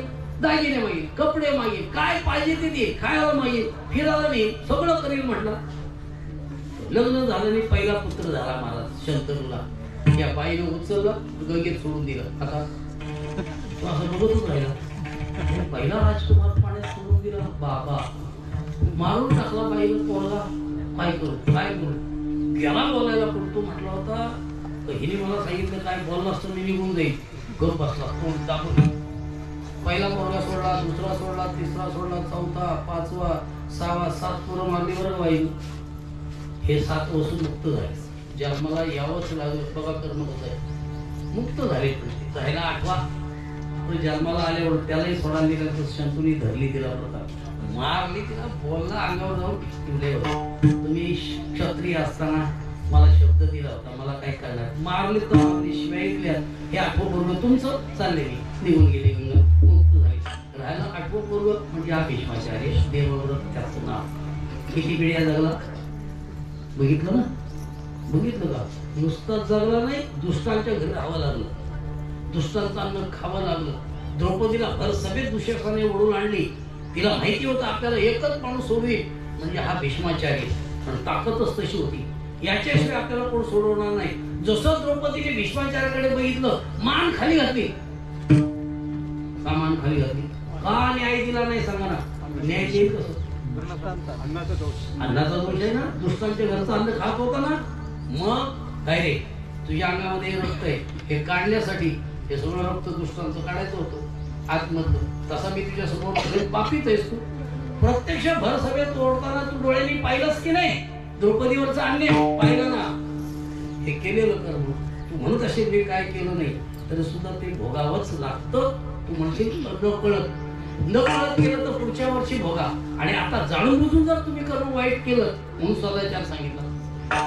सदाचार का सांगितलं तुम्हाला? पहिला काळा जाणून बुजून तुम्ही सदाचार सोडून जर काय कराल तर याच जन्मात भोगाल बरं का, लगेच भोगावं लागेल तुम्हाला.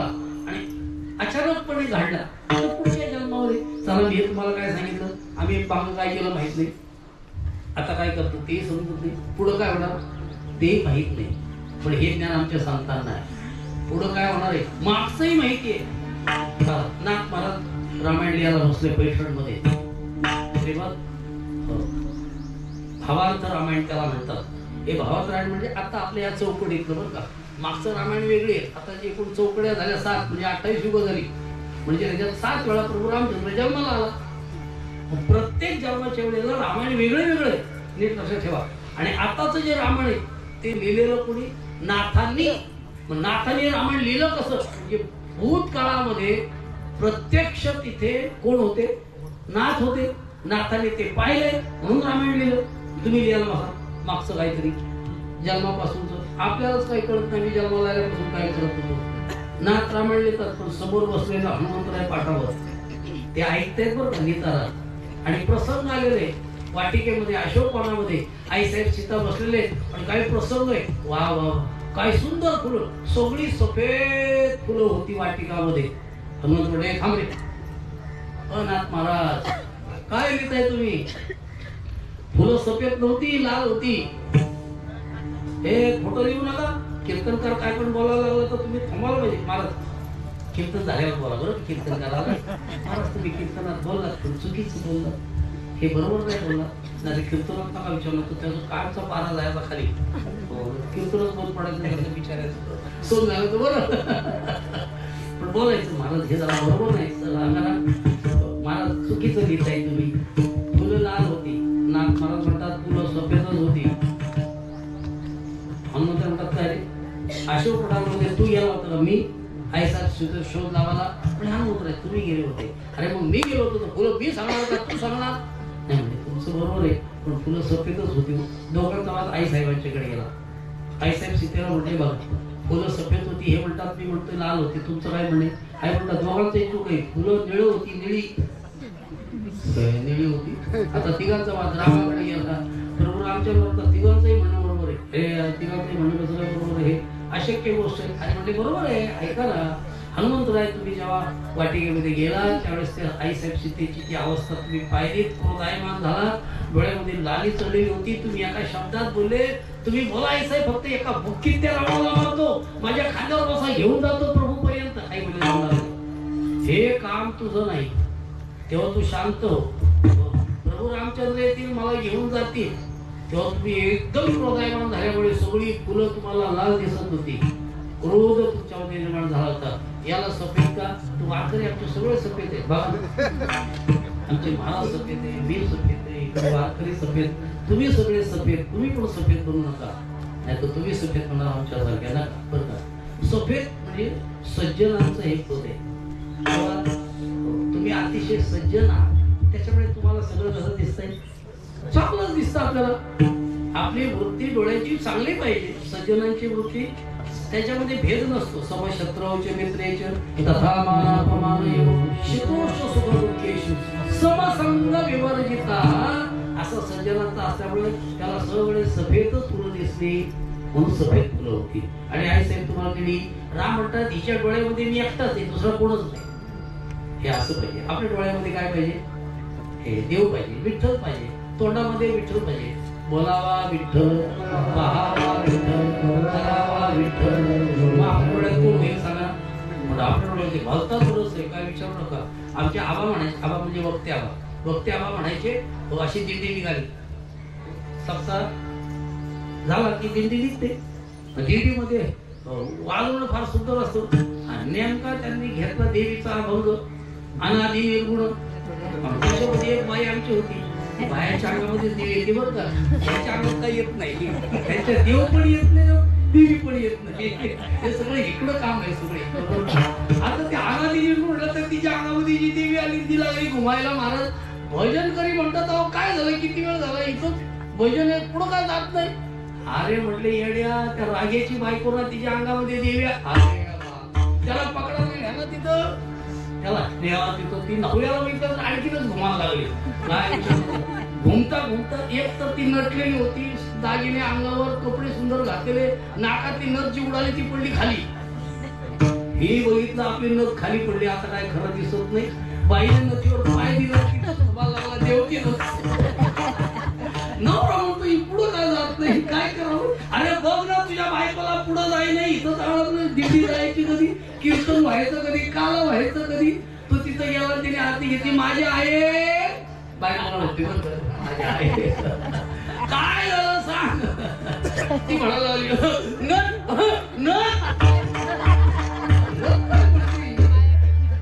नथ काय म्हणते. मग तिने बघितलं बायकोच्या नाकात नथ नाही, गाडी आणत नाही नथ. तशी ती बोलावली नथ. त्याच्या लक्षात आले हिच्या पायाखाली नथ आहे. म्हणलं आहे मी तुला दंडवत घालतो. आज ते ठेवलेलं घातला दंडवता, पायाखाली नथ घेतली काढून, अंगातला देव निघून गेला. कधी व्हायची सांगायला वृत्ती आपल्याची. तू येणार कशा डोळ्यामध्ये, सीतेच्या डोळ्यामध्ये, तोंडामध्ये, हृदयामध्ये फक्त प्रभू राम होता. त्यामुळे माझ्यासारखीच फुलं तुला दिसली ना. प्रभू निळा आहे, सावळा आहे, तर ती फुलं तशी दिसली. चला माझा दृष्टांत संपला. नाथ महाराज भूतकाळात मागचं सांगते. काय घडलं हे सांगताना माहिती आहे.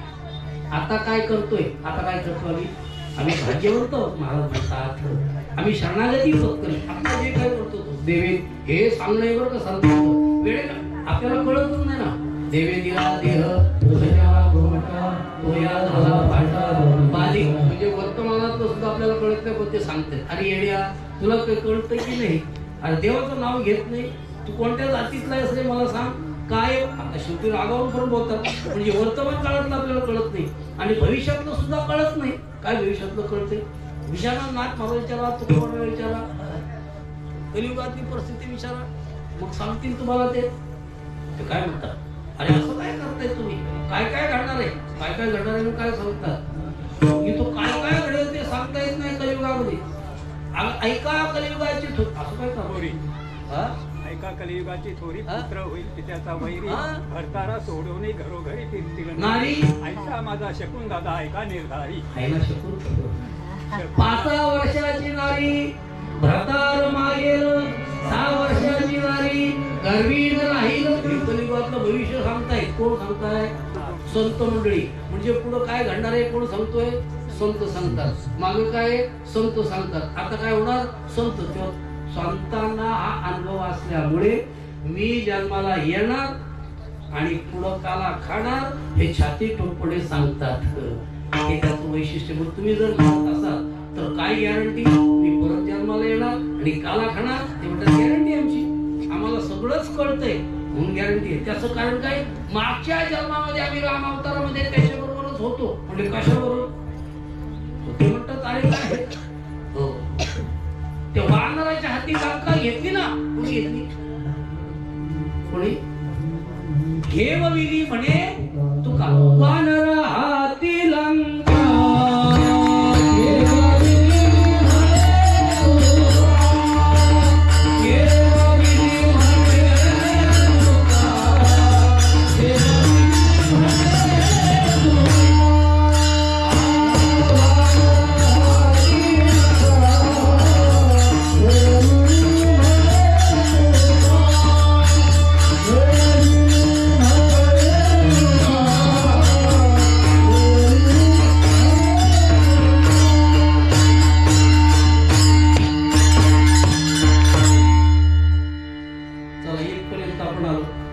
म्हणजे आम्हाला सगळं ज्ञान आहे. गॅरंटी देणं सोडतो. उपजवून या कृती येऊन काला खाऊन दे. ठीक आहे. आता ऐकलं पुढं ऐकलं ना.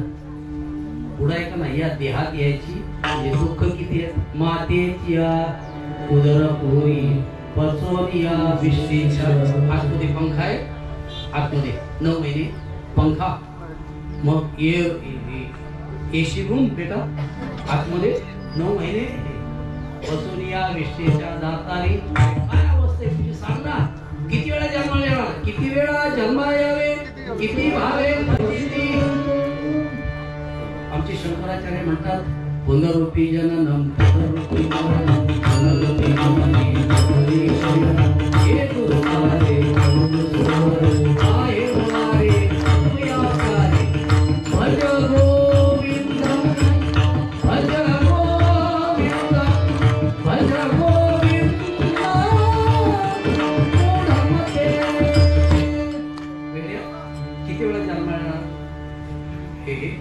महाराजांचे. पण महाराज हे दुःख आणि तुम्ही हे दुःख भोगायला इथे येत आहे. हे परवडत आहे तुम्हाला. महाराज म्हणतात परवडत. आमचा प्रश्न असा आहे महाराज की वैकुंठातलं सुख सोडून तुम्ही या ठिकाणी हे दुःख भोगण्यासाठी येत आहे, हा व्यवहार परवडतो काय असा माझा प्रश्न आहे. तुम्ही सांगता ना आम्ही येतो, मान्य केला, तुम्हाला ज्ञान आहे, कालाखाण्यासाठी येतात, पण हा कालाखाण्याचा व्यवहार परवडतो काय. चला मी तुम्हाला एक विनंती करतो, उद्या तर मी घरी नाही पण परवा घरी आहे, महिला मंडळांना विनंती करतो, महाराज एक टेम्पो करा. अहो त्यांना बोलतो, तुम्हाला बोलतो एक टेम्पो करा आणि आमच्या महिलांना चहा नाश्ता करण्यासाठी माझ्या आश्रमावर घेऊन या. मी व्यवहार सांगतोय तुम्हाला, टेम्पो करायचं, त्यांना घेऊन यायचं आणि माझ्याकडे काय करायचं, नाश्ता, आणि दुसरं काय घ्यायचं, बुवा तो तुम्हीच खा, आम्हाला व्यवहार परवडत नाही. एवढ्या लांबून टेम्पो करायचा, त्याला 5,000 भाडं द्यायचं, तो आम्ही वर्गणी काढायची आणि तुमच्याकडून कांदा पोहे खायचा आणि चहा प्यायचा. कोणी शिकवलं?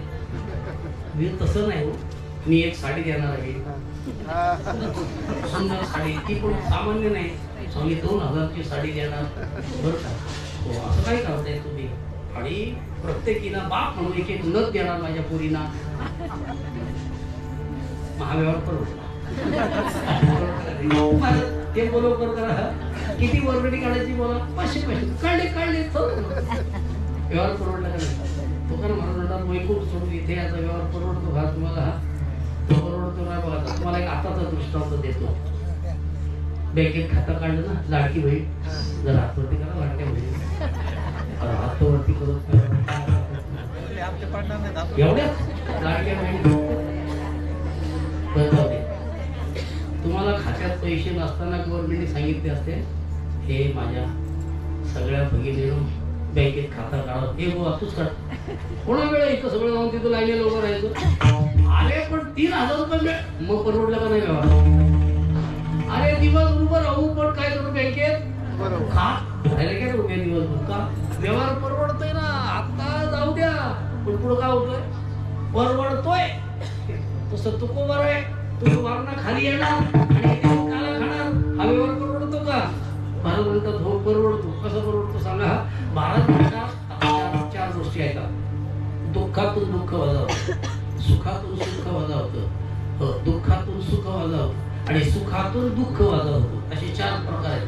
दुःखातून दुःख वजा आली ना, कार्याला निघाली महाराजांच्याकडे यायला, घराला निघाली ना, महाराज नतच कुठं ठेवली तीच भेटत आहे. आरडा वरडा केला घरामध्ये, नवऱ्याला वाटत तेवढी बोलली, मी इथंच ठेवली होती, तुम्ही काय केलं, अमुक झाला तमुक झाला, काय विचारू नका, नतच माझ्या हातात नाही. नवरा म्हणला का कुठेतरी ठेवल्याशी बघ, डाव्या हातात ठेवल्याशी शोध, कोपऱ्यात ठेवतेस ना नेहमी, त्या कोपऱ्यात ठेवतो तिथं हात घातला, तिथं विंच होतं, मागला फणका हातात. एक तर दुःख झालं होतं, नस गेलेली, आणि दुसरं काय झालं फणका. हा सुद्धा बोबो काय करू देवा, आता गालेला जायचं हात सुद्धा बोंबवते तिथं. म्हटलं काय झालं, चुलीत झाला तुमची नस, नवऱ्याला म्हणते. आता बरं मगाची मती सारखी दुःख झालेलं रडत होती तू, आता बोलते चुलीत झालं नस, असं कसं बोलते ग. त्याचं कारण नदीच्या पेक्षा विंचू चवलेलं दुःख जास्त होतं, दुःखातून दुःख वजा झालं. एक आहे की नाही. आता दुःखातून सुख वजा होते. महाराज श्रीमंत आहे, भरपूर पैसे, काय विचारत ना, भरपूर, काही कमतरता नाही, भरपूर सुख आहे, सगळं झालं आणि एकुलता एक पोरगा गेला. सांगा या सुखाला काय कारण काहीच नाही, वजा झालं बरं का. सुख होतं खरं, पण ते सुख काय झालं, अति दुःखातून ते वजा झालं. आता सुखातून सुख वजा. पगार किती आहे, 1.5 लाख रुपये साहेबाला पगार आहे, सगळ्याच पोरी, 9 पोरीच झाल्या. आता बरोबर लोक म्हटले, अहो 9 मुली काय करता एवढा पैशाला, काहीतरी परमार्थ करा, कीर्तन ठेवा, महाराजांना बोलवा, जेवण झाला, नशिबाने झाला तर झाला तुम्हाला पोरगा. आणि त्याची पत्नी खरंच दिवस गेले नव्हते, त्याला आनंद झाला. लोक म्हणतात करावा जरासा काहीतरी उपकार, म्हणून खरंच कीर्तन ठेवलं, अन्नदान केलं आणि सगळे महाराज आमचे बसलेले आहेत, आमचे महाराज बसलेले आहेत, आमचा आलेला वैभव महाराज बसलेले आहे आणि लाडू वाटतायत असे. स्वतः मालक लाडू वाटतात बरं का, अधिकारी आमचे सगळ्यांना. एवढे मध्ये फोन आला, फोन काढला, मालक मुलगा झाला. मालकाने लाडूचा टोपला तिथंच ठेवला आणि दोन्ही मुलग्याला सासवडीला, कीर्तनकार गेला, चुलीत वाजवणार गेला तिकडून. जो निघून याला तो बघितलंच नाही. त्या काय झालं, पहिलं तर सुख होतं पण अतिशय सुख झालं ते. तेव्हा हे सुख वाजा झालं, लाडू वाटण्याचं सुख, सुखातून सुख गेलं बरं का. काय करा, अति दुःखातून ते काय करा, अति सुखातून दुःख वाजावं. आता कोणतं सुख आम्हाला आहे? महाराज म्हणतात या भूतलाला तर सर्वात सुख प्राप्त होतं ते म्हणजे ब्रह्मप्राप्ती. आणि एकदा का प्राप्त झाला होतं तेच तर काल आहे ना. सदाचाराने वागलं आणि भक्ती केली, त्याचा परिणाम झाला, संत संगत घडली आणि आम्हाला देवाची प्राप्ती झाली. आणि देवाची प्राप्ती झाल्यावर जे सुख आहे त्या सुखासारखं सुख दुसरं सुखच नाही. सर्व सुखाचे हे सगळं सुख या सुखामध्ये किती जरी दुःख झालं, जन्म मरणाचं दुःख किती जरी असलं तर या सुखातून ते दुःख काय होतं, वजा होतो. म्हणून इथं जन्माला यायला आम्ही तयार आहोत. म्हणून महाराज म्हणतात उपजोनी हा पुढे काला खाऊ दैवाचं. इथे येऊन आम्ही काय करू, काला खाऊ. का खाऊ तर ते म्हणतात हा काला वैकुंठात मिळत नाही. वैकुंठी तू हैसी नाही हे दुर्लभ वरती. हा काला फक्त भूतलावर मिळतो, पण हा काला सुद्धा भूतलावरच करता येतो. कशा पद्धतीने करायचं हे अभंगाच्या दुसऱ्या चरणामध्ये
राक्षसांनी आपल्या आजोबाकडे तक्रार केली. त्याचं नाव ब्रह्मदेव.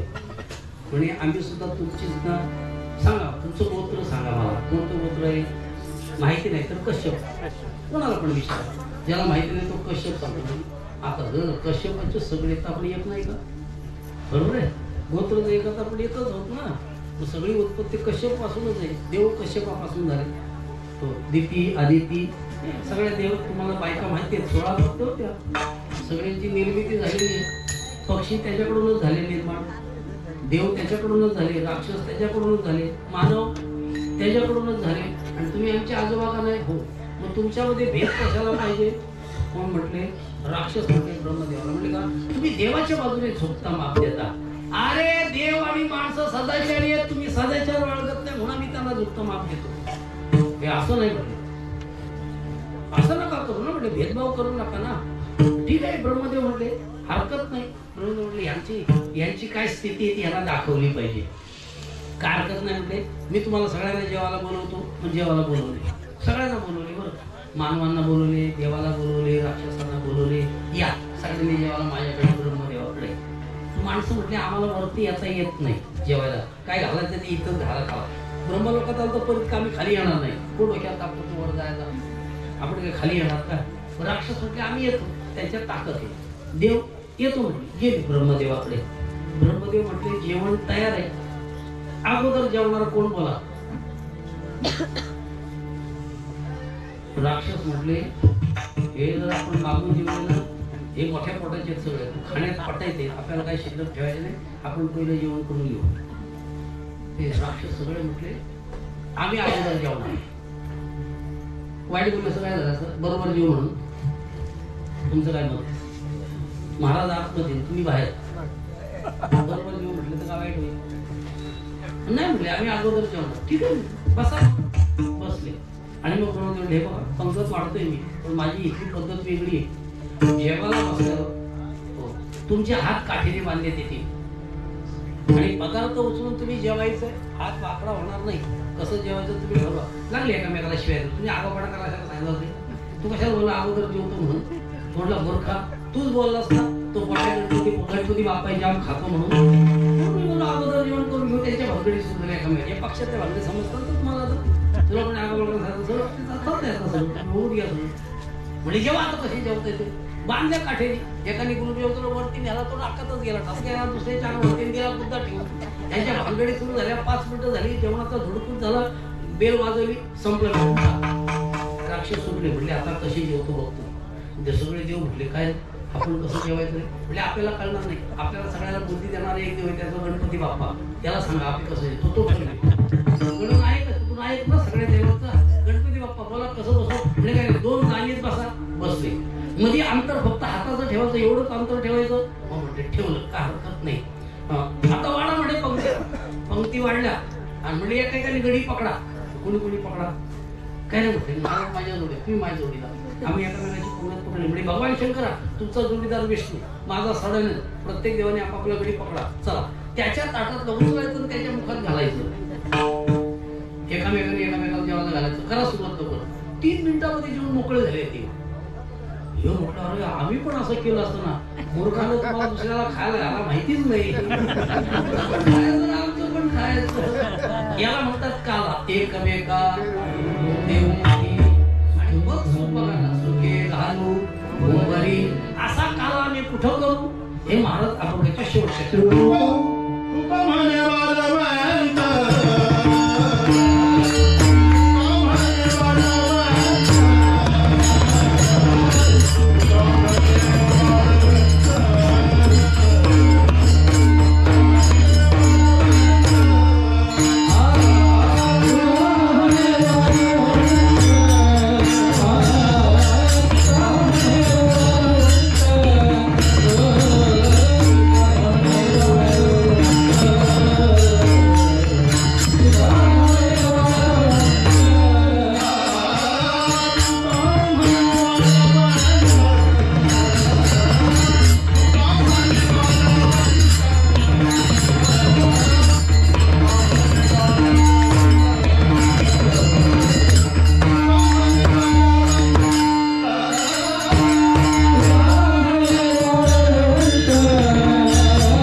करू. दुसरा काला अंतःकरणाच्या वाळवंटामध्ये अंतःकरण नीट पाहिजे, हे बर्व पाहिजे, आणि शेवटचं उत्तम पाहिजे. हे बर्व म्हणजे चांगलं पाहिजे. नमस्कारच तुम्हाला केला पाहिजे. या महाराज काय असं तिथे सदाचाराने त्या वाळवंटावर पहिला काला करू आणि दुसरा काला करू. नीट नीट म्हणजे सरळ पाहिजे अंतःकरण. नुसतं नीट नाही, शुद्ध पाहिजे. नीट या पदाचा अर्थ शुद्ध. अशा वाळवंटावर अंतःकरणाच्या वाळवंटावर आम्ही काला करू. आणि तिसरा काला करू सदाचार आणि भक्ती या दोघांच्या क्रमाने ब्रह्माचं ज्ञान, ब्रह्माऐक्य ज्ञान. त्या ब्रह्माला प्राप्ती केल्यानंतर सुद्धा मी ब्रह्म आहे ही उर्मी राहता कामा नये. याला उत्तम वाळवंट असं म्हणतात. असा उत्तम वाळवंटामध्ये आम्ही काय करू. आता 3 शब्द समजले तुम्हाला. बर्वे, नीट, उत्तम अशा प्रकारचा कलाकारला इथे घेऊन असं जगद्गुरु अतिशय प्रतिज्ञापूर्वक सांगतात. उपनवनी या पुढती येऊ काला खाऊ दैवाट विठोबा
तळवे तळ हात टेकलेले देवाने जमिनीवर, डावा गुडघा टेकलेला आहे आणि उजवा पाय उचलून धरलेला आहे. हे वैशिष्ट्य बरं का. तळवे तळ हात टेकित डाव्या गुडघ्याने रांगत रंगणी रंगनाथ. कुणी बघितला देखीला आम्ही असे. त्या गवळणीचं नाव आहे गवळण जसवंती. जसवंती पै बोले. तिने बघितलं हे पोरग रांगत रांगत पुढे निघाले. निरखून बघितलं तर त्याचा पाय उचललेला होता आणि त्या पायाकडे लक्ष दिलं. तुझ्या लक्षात आलं अरे हा भगवंत आहे. पायाकडे भगवंत कसं. भगवंताच्या पायावर सगळे चिन्ह आहेत. कोणते कोणते चिन्ह आहेत. पालखी आहे, सुदर्शन चक्र आहे, त्रिशूळ आहे, सूर्य आहे. हे सगळे चक्र पायावर असतील सगळेच्या सगळे तर तो देव असतो. आपल्या पायावर एक जरी चक्र असला तरी तो आमदार होणार. चेक करून घ्या पाय. अरे चक्र तर पाहिजे ना एक तर, नाही तर उभं पडणार तुम्ही. त्याच्यासाठी पायावर खून पाहिजे चेक करायची बरं. आपले सगळे चक्र हे पायाचं मोठं वैशिष्ट्य आहे. ज्याचा पाय सपाट सपाट समजतो तुम्हाला. सपाट पार जमिनीला टेकलेला असतो त्याला सपाट पायाचा म्हणतात. तो त्याच्या गुण सांगतो. जो सपाट पायाचा असतो तो अत्यंत गुणी असतो. त्याच्याबरोबर मैत्री करावी. सगळे कष्ट दूर करतो आणि जेवढे असतील त्या सगळ्या दुष्टांना मारण्यासाठी मी त्यावेळी लेन दिला. तळवे तळ हात टेकित डाव्या गुडघ्याने सगळ्यांना मारून टाकणार राक्षसांना. असा रांगत निघाला. बघितला देव आहे. आपल्या घरात शिरतोय. आनंद झाला.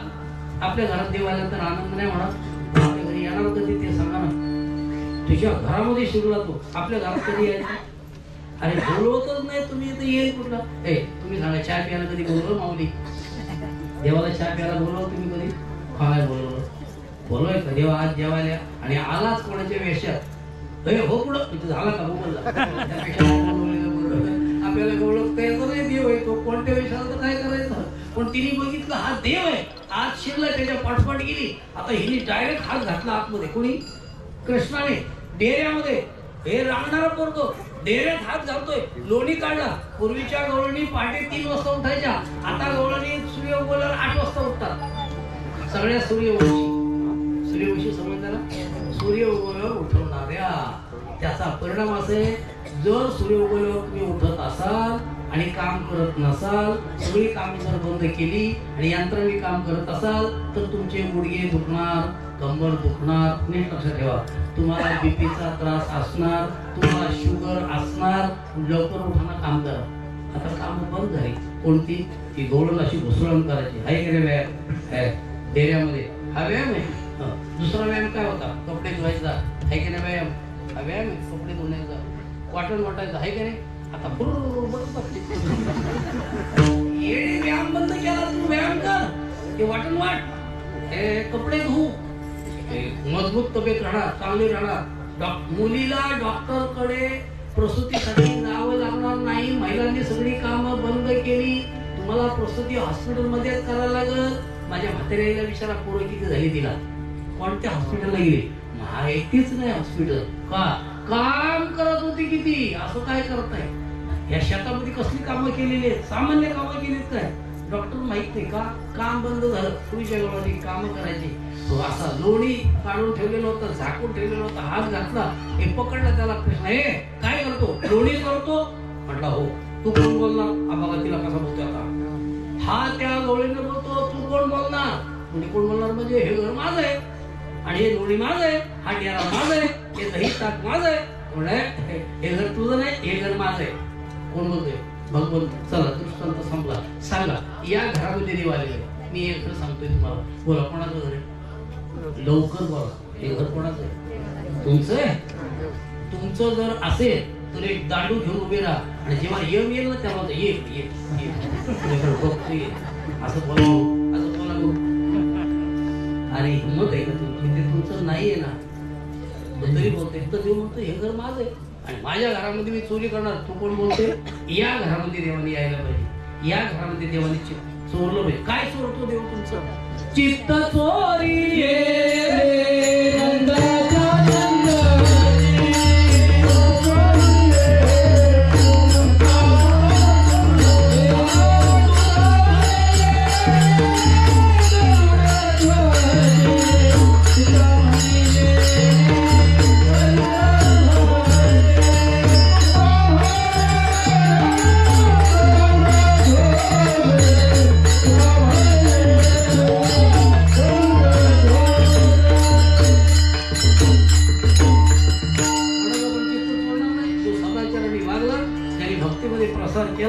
त्याचं चित्त लोण्यासारखं मऊ झालेलं असतं हे चित्त चोराला प्रभू परमात्मा घरात येतो आणि चोरी करतो पण त्याला पकडता येत नाही अशा कितीतरी चोरी घरामध्ये देवाने केल्या पण गवळणीला पकडता आलं नाही शेवटी ते म्हटले त्याची सवय आता देव मोठा झाला आपल्या गोष्टीचा देव लगेच मोठा होतो कीर्तनातला देव म्हणजे काय गड्यानो तुम्ही काय खाता की नाही घरी कोणी का अरे तुम्ही माझ्यासारखे पुस्तक नाही भारत कशाचे पुस्तक हे बघा कसा पुस्तक सुंदर आहे बारीक बारीक कसे काय तरी इथं कोणच बारीक नाही आम्ही दोघं जण बारीक आहोत हे बारीक तू काय खाते का नाही ग हे बघ आता पुस्तक नाही काय खाते का नाही कोणाच चौक हे म्हटलं काय ग तू काय घरे खाते म्हटले खातो ना काय खातो म्हटलं सुकड बोंबील सुकड बोंबील पुस्तक काय दही तूप चक्का लोणी खाल्ला पाहिजे ते म्हटले देवा आमचा दही तूप लोणी चक्का सगळा बाजारात जातो आणि तुम्ही कला जातो मथुरीच्या बाजारात सगळ्या गवळणी जवळ दुडीवर दुडी गवळणी साते निघाल्या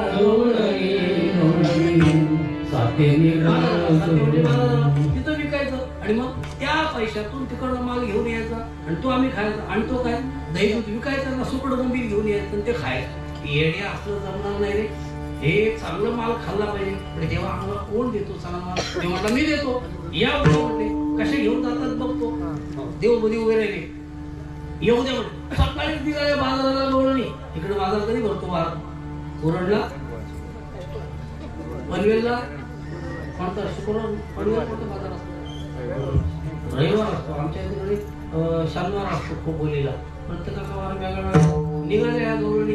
हे म्हटलंय थांब मला रोडी दे, माझ्या मित्रांना द्यायचंय. म्हटले लोणी मिळणार नाही. म्हटले का मिळणार नाही? आणि म्हटले तुला कोण लोणी देणार? आम्ही लोणी देऊ. म्हटले कोणाला देऊ? बळराम दादाला. पुढे बळराम दादा दाखव. म्हणजे बळराम दादा नाही मी आहे. म्हटले माझ्या सगळ्याला लोणी द्यायचंय. बळराम दादा आमचा राजा आहे. म्हटले का? अरे तो गोरा आहे. आम्ही गवळणी गोऱ्या, बळराम दादा गोरा, नंद गोरा, यशोदा गोरी, एकटाच काळा आहे.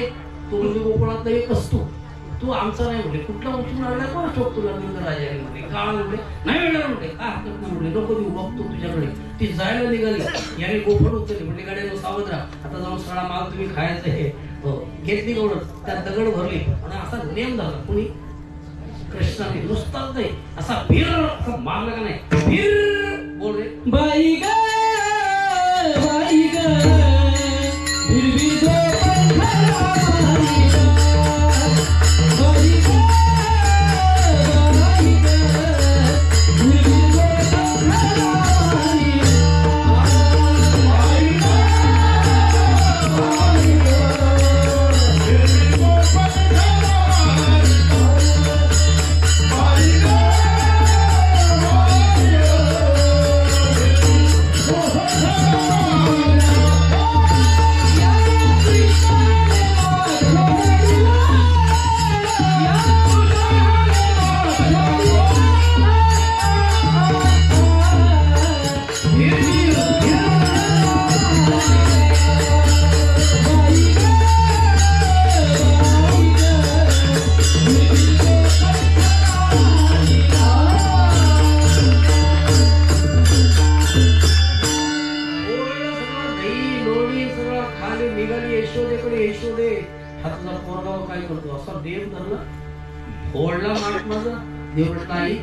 ही पक्की हराम गवळणी.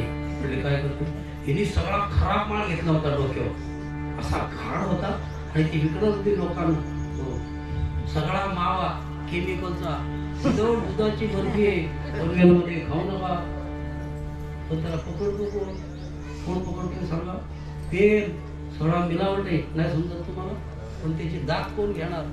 यशोदेने दात घेतली. बघा कसं आहे. याला राजा म्हणतात. हे वैशिष्ट्य आहे. चला 1 किलो शेंगदाणे घ्या. नेहमीच सांगेल तुम्हाला 1 किलो शेंगदाणे घ्या आणि त्याचं तेल काढा. मशीन आणा घरी. 15,000 मशीन मिळते तेल काढण्याची. 15,000, 45,000, 50,000, 1 लाख, 1.5 लाख, 15,000चे आणा. 1 किलो शेंगदाण्यातून 400 ग्राम तेल निघतो. किती? 600 ग्राम. त्यातनं खल निघाली म्हणजे पेंड निघाली. म्हणजे 1 किलो तेल व्हायला 2.5 किलो शेंगदाणे लागले. दुकानदार कोण येतं? हातवरती करा. दुकानदार. दुकानदार आपल्या इकडे किराणा मालाचा दुकानदार कोण आहे? कोणच नाही का आपल्या ताई? शेंगदाणा सांग कसा किलो आहे? 160. 4 चोक 16, 160 रुपये किलो शेंगदाणा. किती? 160. 160 किलो मध्ये 400 ग्राम तेल निघाला. परत 160 किती झाली आता? 320. हा अधिक 80. 400 रुपयाला 1 किलो शेंगदाणा तेल विकतो. गणित समजलं तुम्हाला? व्यवहार किती रुपये लागतात 1 किलो शेंगदाण्याला? 400 रुपये. चला यातली खल निघाली 60 प्रमाणे 120. 1.5 किलो खल निघाली. ती 50 रुपयाने विकत जाते. तिचे 50 म्हणजे 95 रुपये तुम्हाला परत मिळाले विकत गेली म्हणून. ते 400 मधून वजा करा तर राहिली किती खाली? 325 रुपये किलोनी शेंगदाणा तेल आहे. ताई बोला आता तुमच्याकडे तेल किती रुपये किलोने विकला जातो? बोला ना. भाव सांगा. भाव 165 रुपये किलोने. 320 रुपयाचा तेल 165 ने कसा विकला जातो? उत्तर द्यायचं तुम्ही. उत्तर द्यायचं. म्हणजे त्याच्यात काय? मिलावट, भेसळ. आणि म्हणून तुम्हाला अटॅक येतोय. नीट लक्षात ठेवा. म्हणून तुम्हाला शुगर होते.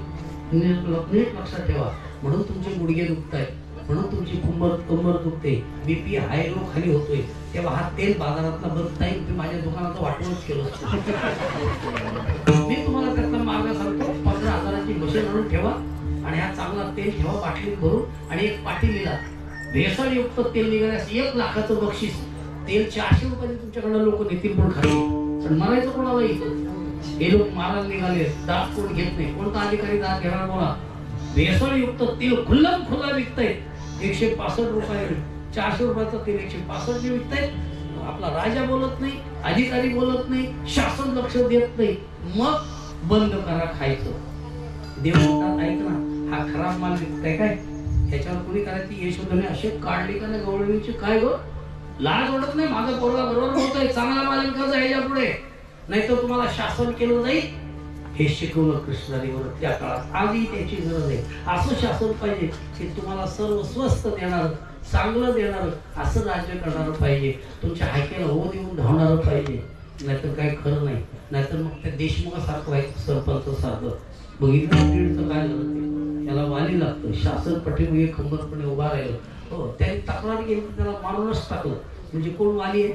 सरपंचाला जर मारतात तर तुम्ही काय तक्रार करणार हो सामान्य माणसं? हो, तेव्हा असा राजा पाहिजे. ही शिकवण भगवंतांनी त्या काळात गोकुळात दिली. देवाने असं चरित्र केलं आणि आपलं शिकवलं. असं चरित्र देवाचं वर्णन करायचं. हे जसे चरित्र केले नारायण, अनेक चरित्र आहे देवाने केलेले चरित्र आणि खायला घातलेला काला, जो केलेला काला तोच काला संतांच्या कृपेने आम्ही इथं करतोय. म्हणून त्या संतांचे कृपेप्रमाणे नाम ज्ञानेश्वर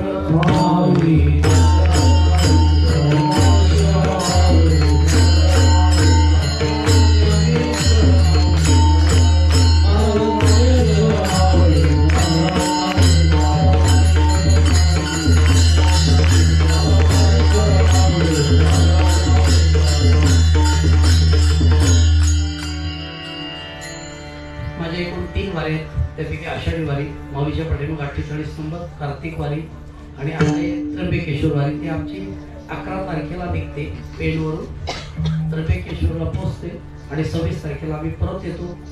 कार्तिकी आणि इकडे वारे आहेत आपल्या, पण त्र्यंबकेश्वर वारी इकडे आहे. महाराज कोण आहे त्र्यंबकेश्वरला? आहे, चांगले उत्तम आहे. कुठूनही जा पण वारीमध्ये जा. पण आमच्या दोन्ही वाऱ्यामध्ये कसल्याही प्रकारची भीशी नाही. येणं जाणं मोफत आहे. फक्त वारकऱ्यांनी यायचंय, भजन करायचं, मस्त घरपोच करणार त्यांना. शक्य झालं आमच्या ठिकाणी महाराजांना बोलवले, तुम्ही दोघे पैकी कोणी आहे कार्यक्रम करून जा मध्ये वाटेमध्ये कुठेतरी लाभ आहे कार्यक्रमाचा. तर त्र्यंबकेश्वरमध्ये आपण भेटू. आम्ही माऊलीच्या पाठीमागे मंदिराच्या पाठीमागेच एक ओम धर्मशाळा म्हणून आहे. त्या विभागाचं नाव आहे सावरकर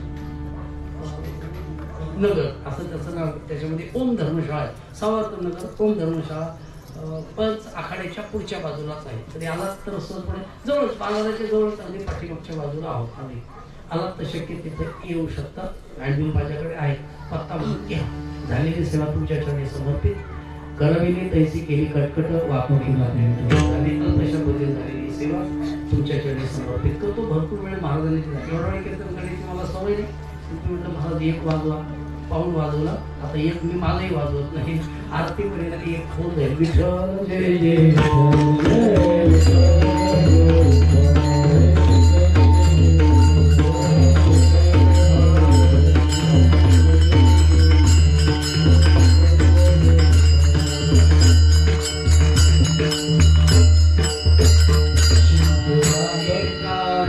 अधिकार